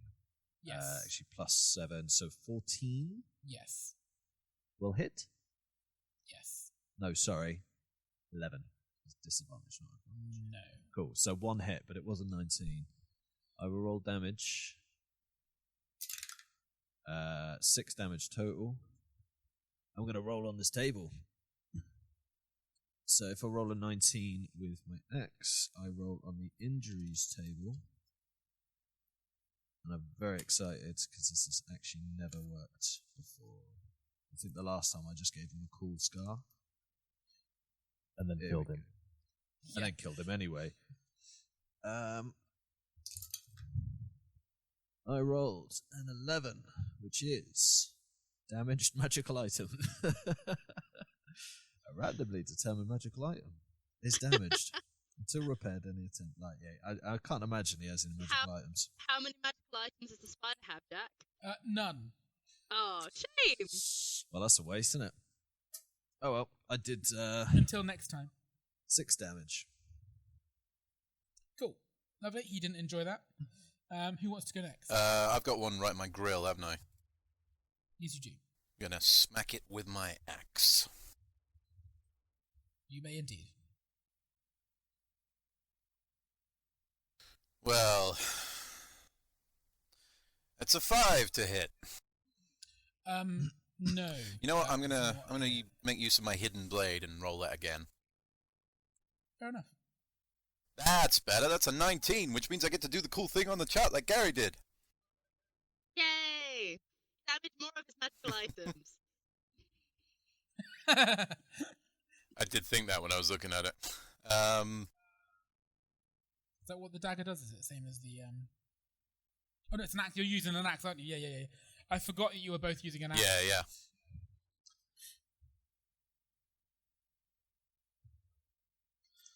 I got the table in front of me if you want to let it rip. Yep, go for it. It's a D20 roll, isn't it? Yeah. D20. That is an 18. Minus Gar. Minus Scar. It Minus is. Scar has no significant adverse effect. In fact, after a few whales, some folks. So now it's just a more badass looking spider. Yeah, you do think actually this spider is slightly cooler looking now. What was the damage? I hadn't rolled it, so that's 2. 2 damage.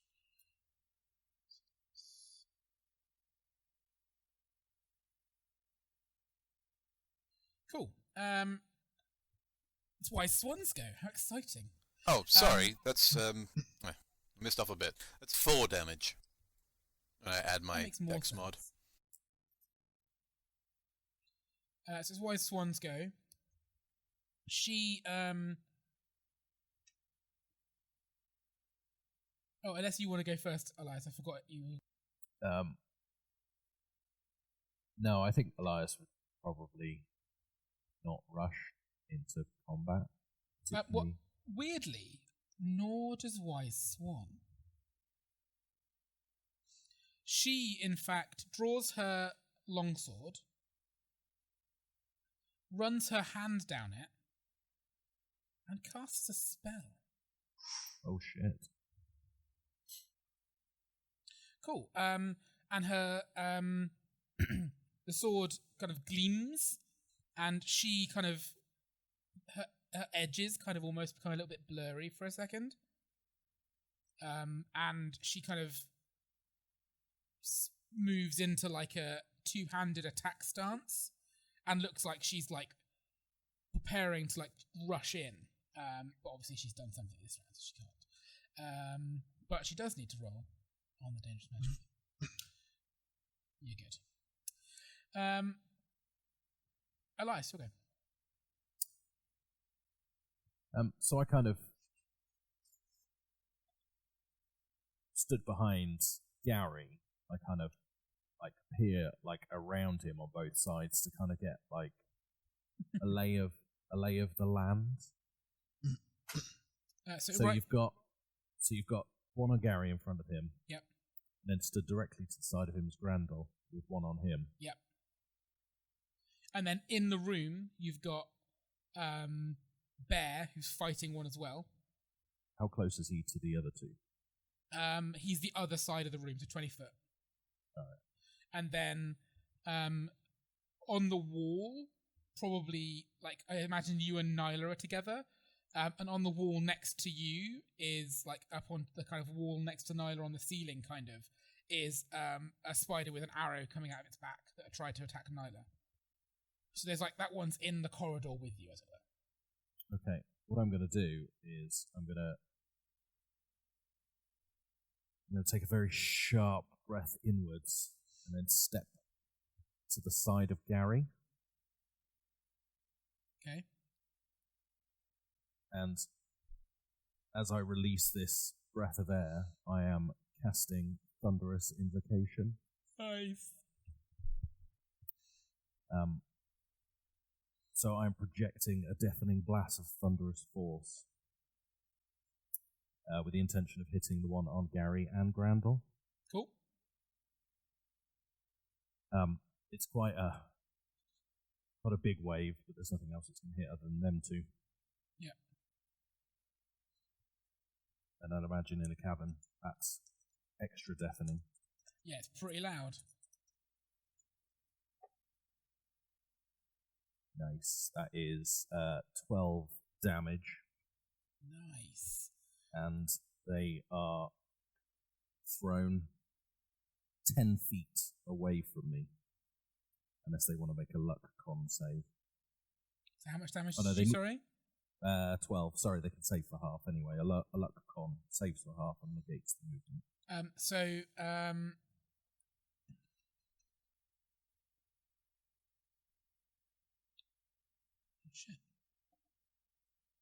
Oh shit. They both save. Which surprised me greatly. So what's half of that? Sorry, my brain isn't working. 5. 10. Oh, no, 6. Good maths, guys.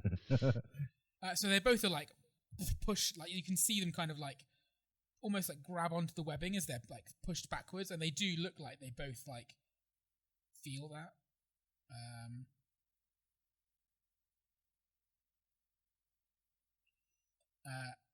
But they're both still in front of the two of them, but it has hit them hard.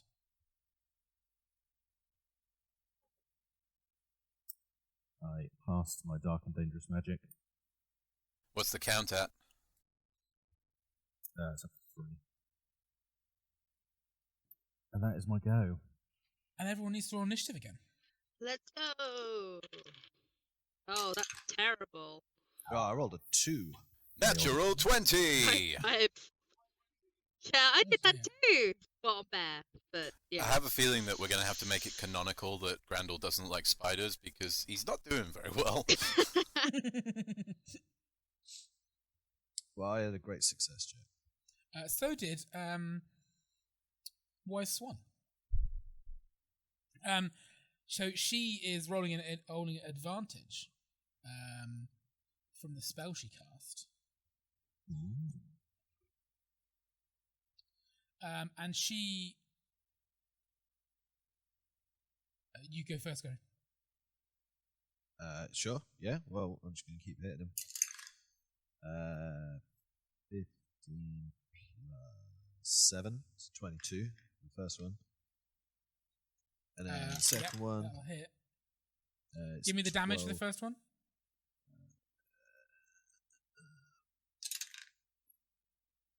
It's another 6. You kill it. Okay, excellent. So in that case, I'll attack the one on Grandel. Yep, is he within reach? 10 plus 7, 17. That'll hit. Excellent. That's an 8 plus 5, 13. You kill that one as well. Fantastic. Excellent. So with those ones both dead, Wise Swan, she rushes towards you, Nyla, kind of plants her foot on the wall and like vaults off of it and slashes the spider that's on the ceiling above you. Okay. And that is a hit, and she does 57 points of damage. Damn. This one is like the most injured one anyway. And she does 3 damage, which is enough to kill it. She rolled poorly on her damage. So about I smacked it last round, it's fine. You really, you took it down to 1 hit point. With max damage, which is frustrating that it was 1 hit point. So that one, she slices it across the ceiling and lands back on the floor again as that corpse just kind of falls on the floor next to you. And then it is... Does everyone else get a great success? Fail. No, fail. Okay then, in that case, nothing happens. The next person can go. Well, on fails? Oh, sorry, fail. You all Yes, failed? Jack. Yeah, we all failed. Yeah. Oh, in that case, that one spider's going to have a go at Bear again then. Did Bear roll? No. Bear also failed. He got nat 20. God. How will 16 hit?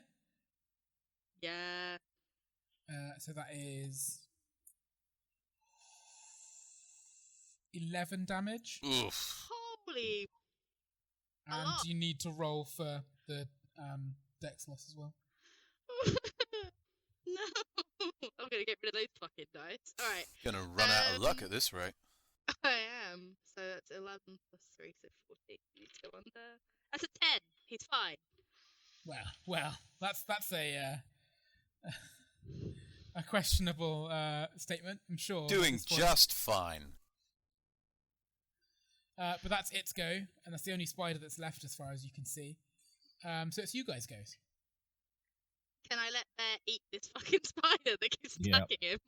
Go for it. Sweet. Come back, terrible dice. That is 16 plus 4, so 20 on That'll first hit. attack. Nice. Why do I keep putting my d4s away? That is 4 damage to the first claw. It dies. Oh, yay.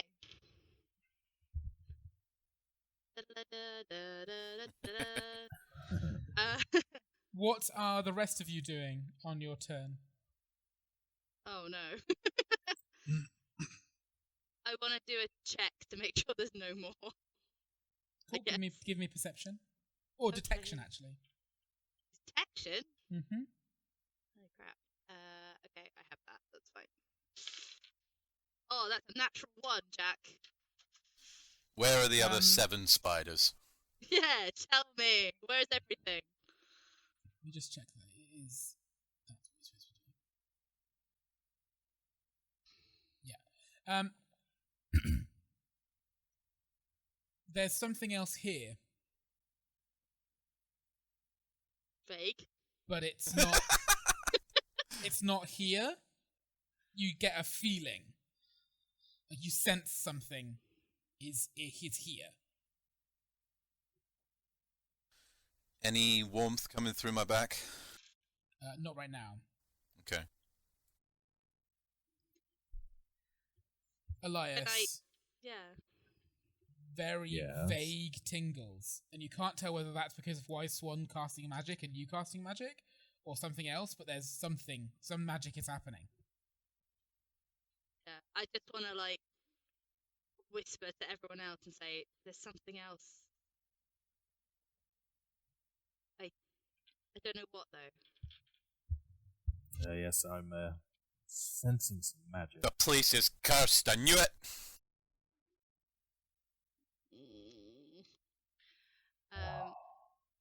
Are you guys going to move at all? Can you Nope. tell where it's coming from, Elias? Oh, what, sorry? Can you tell where it's coming from? I cast Pierce the Veil. Oh.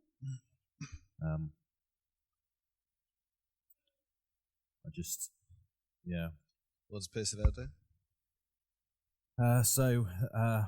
Caster may spend an action to pinpoint identify magic within a 30-foot radius.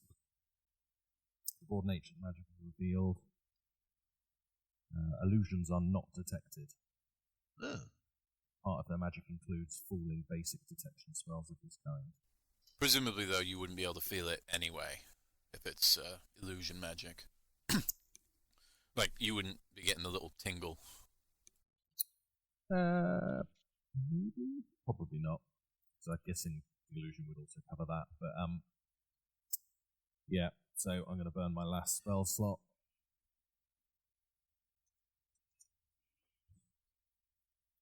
And that's active for 7 hours. At least you're getting your money's worth out of it.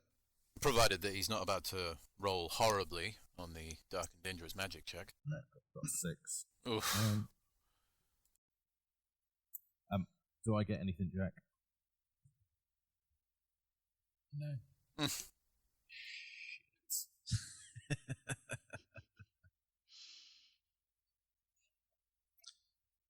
Any loot? What's the loot situation in this room? All the webs you can eat. Give me a animal law check, Gary. Excellent. I get advantage on those. It's intelligence, though, isn't it? It is. So it's not great. Good luck. Crandall, 9? Yes, Elias. What can I do for you? are you able to extract any of that's- this poison from the spiders? That's what you would have found out, Gary. That you can get the Oh, poison. is that... Sorry. No, that's fine. Oh, sorry. I did. I was waiting to see whether it was a success or not, but you I pulled did, that anyway. in fact, roll a 3, which is under my intelligence. Oh. So And you come to do that same see- conclusion at the same time. Yeah, he You passes an intelligence check. This One of this the time you rare just see one of his occurrences. eyes go Yeah. bloodshot, And he, and he just but starts at the twitching same a time, little. Grandel and Elias have just figured it out. Just anyway. He's just stood there like, Okay, well, I mean, the fangs are pretty big. I dare say I can. I've never tried before. It's. I'll give you this, Gary, because you got a success. You don't think that animal law would do it. You think it's an apothecary check. okay. This guy. No, I want You know, Gary to I don't know verbally enough tell about you. spiders. I'd probably just mess it up. I'm gonna go stand where I can't see them. Back in a mo. I mean, it turns out I'm proficient at such tasks. Yeah, Elias, go get some poison, mate. Use that. Fucking hurts. Aye, I mean, could put some on my crossbow bolts. That'd be quite handy. Yeah. What do I have to do, Jack? An apothecary check. Okay. Rip out them venom sacs. It's a 7, which is a great success. You can collect 2 doses of poison. Nice.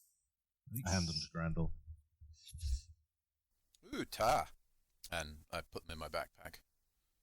Presumably in little stoppered vials. Yeah. Do I get any indication on the shelf life on those sort of things? I'm not sure. I'll look it up at some point. Okay. As you're discussing poison, If spider venom goes off, does it get better or worse? who knows? It might lose its potency. As you're all talking about that, there is a shout of surprise and pain from Wise Swan. Oh, shit. And a 8-foot long white spider is stood behind her, and she is it's like claw, its like mouth is like around her sword, where she's like brought her sword up just in time to stop it from biting her. And from that, you do get magic. You can see magic now, Elias. And everyone needs to roll initiative again. Oh God. It's a nat 1 for me. Ooh, That one get for you. me too. I got a Nice. 3, which is a great success. Total failure. Oh. Damn it! Almost. Gary! We were all going to succeed this time. Wise Swan also got a success. A great success. And that Wow. obviously she's already had her turn. And that was her countering him attacking her. So you guys get to go. She kind of, her turn is like bringing the sword up, holding it in its mouth, and then kind of like pulling away and like stepping back to the rest of you. And it's this, so this spider is, obviously it's like 8 foot long, like its big like body. And it kind of walks almost sideways along the corridor because its legs are so long that it's almost got legs up on one wall and up on the floor as it like kind of walks down the tunnel to you.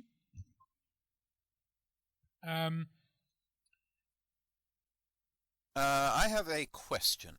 You may ask it. So, when Gary attacks, he attacks with both axes. He can. Is that a barbarian-specific No, that's thing? because he's dual wielding. Okay, so that's a quality that he has as part of... Well, no, you can do that. No, you can do that as well. Anyone, yeah, you can dual wield as well. So you can have 2 So one-handed the- weapons, yeah.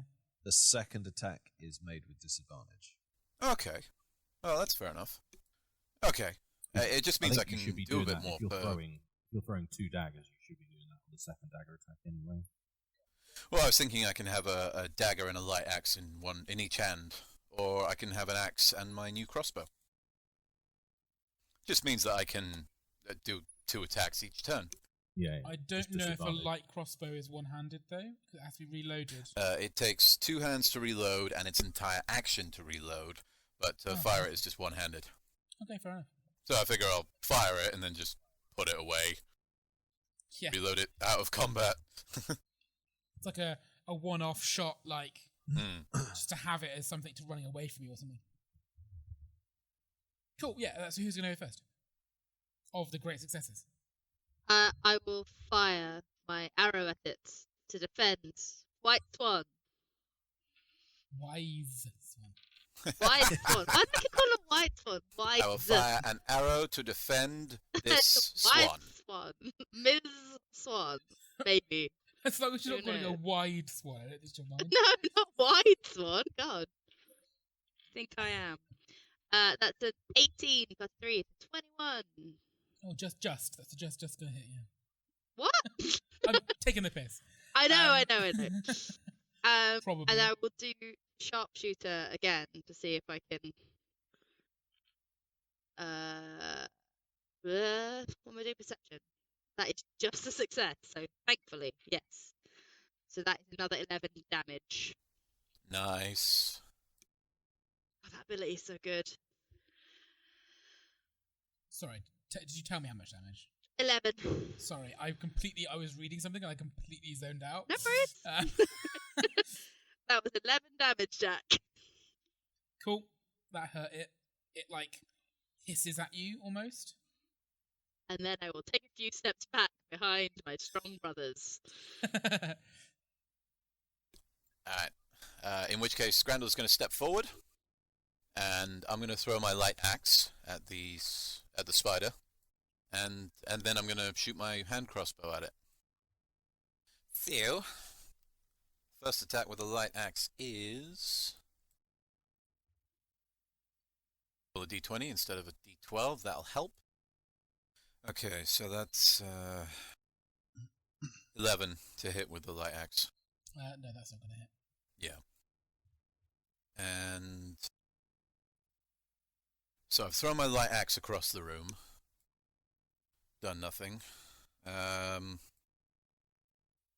oh shit. My crossbow is 10, even less. Nope.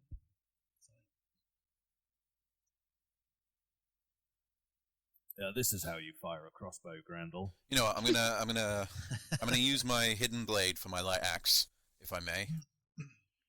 Because I've got 2, and that'll be the second one. Yep, that's fine. Grandel hates spiders so much, just throwing shit. That's I just better. Not better by much, but it's better. 15. That does hit. Awesome. Okay, so it's d6 plus 2. 3 points of damage. It's not nothing. Kind of feels like it. The problem is you're not managing to get like sneak attack off and stuff, are you? That's the issue with the way that this is set up right now. You're going to be better off when there's like more enemies and you've got more space to move around. Yeah. I'm not built for boss fights. Grandel? Not Grandel. Elias? I'm going to fire my crossbow at it. I figured. Is that because I said? Yes. It's 16 plus 2. And it does... Nice. 9 damage.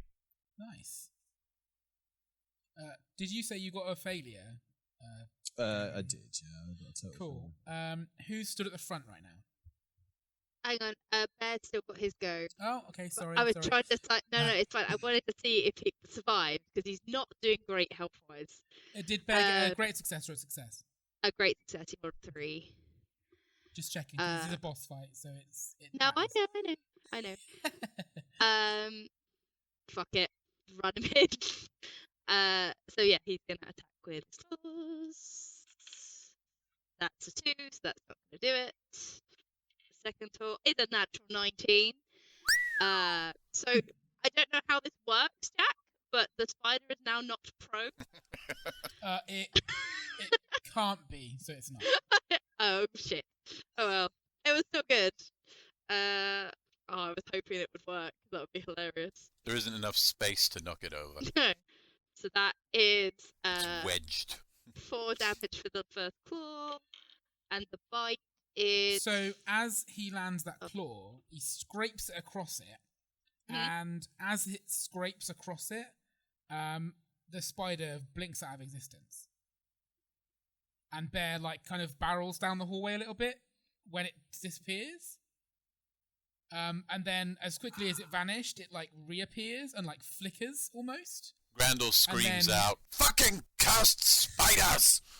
and then it like collapses in a heap in the hallway and like twitches a couple of times, and you have killed it. Excellent. Elias, get that venom. I do that. So give me apothecary again. Did anybody get bitten by this one? It's an No. 8, which is exactly what I need for a great success. So you can get let me see, 1 dose of poison from this. Whilst you're doing this, the apothecary kind of role will also give you some knowledge. This is not just a regular giant spider, as you may have guessed. Gosh, No. really? It's a veil spider, which is essentially a phase spider. Nasty. And Legally that distinct from, of course.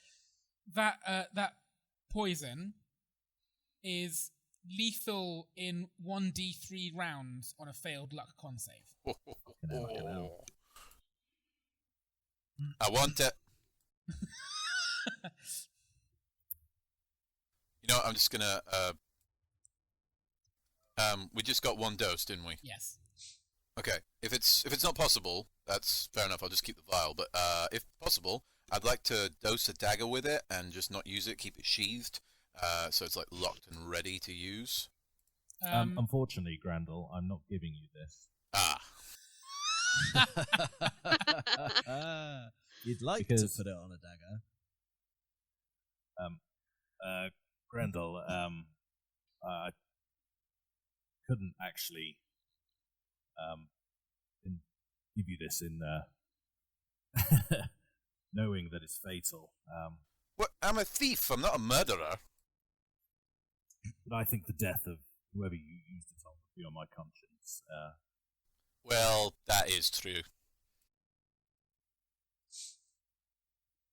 I think I might just keep all of this for now. So just in terms of the poison doesn't have an expiry date, but applying a poison to a weapon takes an action and remains on the weapon until a strike is delivered or until 1 minute passes, at which point the poison is either run off the blade or become inert after exposure to air. Cool. Okay. Yeah, I'm sorry, Grendel. That's fine. I've got these 2. These are good. Could always like steal it off him or something. Shut up, Continue to Gary. that. I mean, maybe. And then, as far as my conscience is concerned. But, Look, if you have a thought, just consider that we're all 3 thoughts ahead of you, so we've already come up with it. I don't think the use of such poisons is inherently evil. Morals. Well, we can have a long talk about morals. I mean, that's one way to look at it, I suppose. But I've killed some things without poison. So have you. Aye. So, is it really that evil? Yeah, he's I mean, it got is- a point. Is it more evil to kill something with poison, or is it more evil to like stick an axe in its face? I mean, it depends what it is, and it depends kind of why you're trying to kill it. Right, so there'd be plenty of things it'd be perfectly fine to kill with this particular poison. We just need to keep an eye out for them. But once I give it to you, it's not me watching out. It's Look, I'm not arguing the point. You said you're keeping it. That's fine. I'm just saying, it's going to come in useful. Listen, fellas. We'll have all the time in the world to talk about this when we're playing with the kittens. Now, if we could just get to that room, that would be great. Oh, Gary. Aye. Kittens. Elias, why don't you point us in the direction of the kittens, huh? I give a very pointed look. they're that way. Yes. And I just go, I'm off.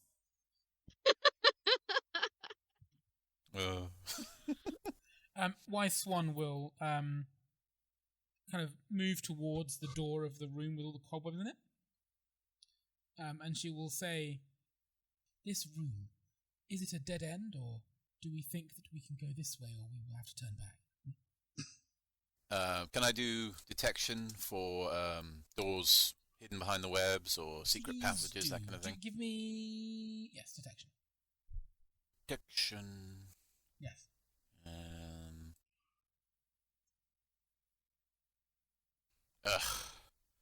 Fail. 19. You don't see any. Yep. I figured. Any magic in the room? I'll have a look around. Yeah, your spell's still going, isn't it? Yes. Where is this magic? In a cocoon. How far away is it? It's the other end. There's a little, cluster of, cocoons at the far end of the room. It's, 30 foot away from you. So, something that's been wrapped up in a spider web for food, rather than Yup. eggs or whatever. That's what it looks like. I'll go and have a look, have a dig around. I follow Elias quite closely, and I'm curious about this. It's like, Grendel hates spiders, but he's also fascinated by them. It's like, ooh, gross. I want to see Yeah.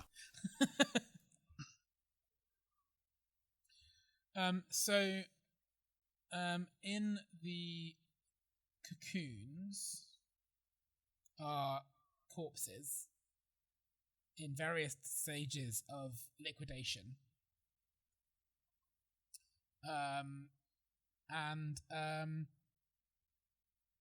There is a couple, there's bits of stuff you can get from them.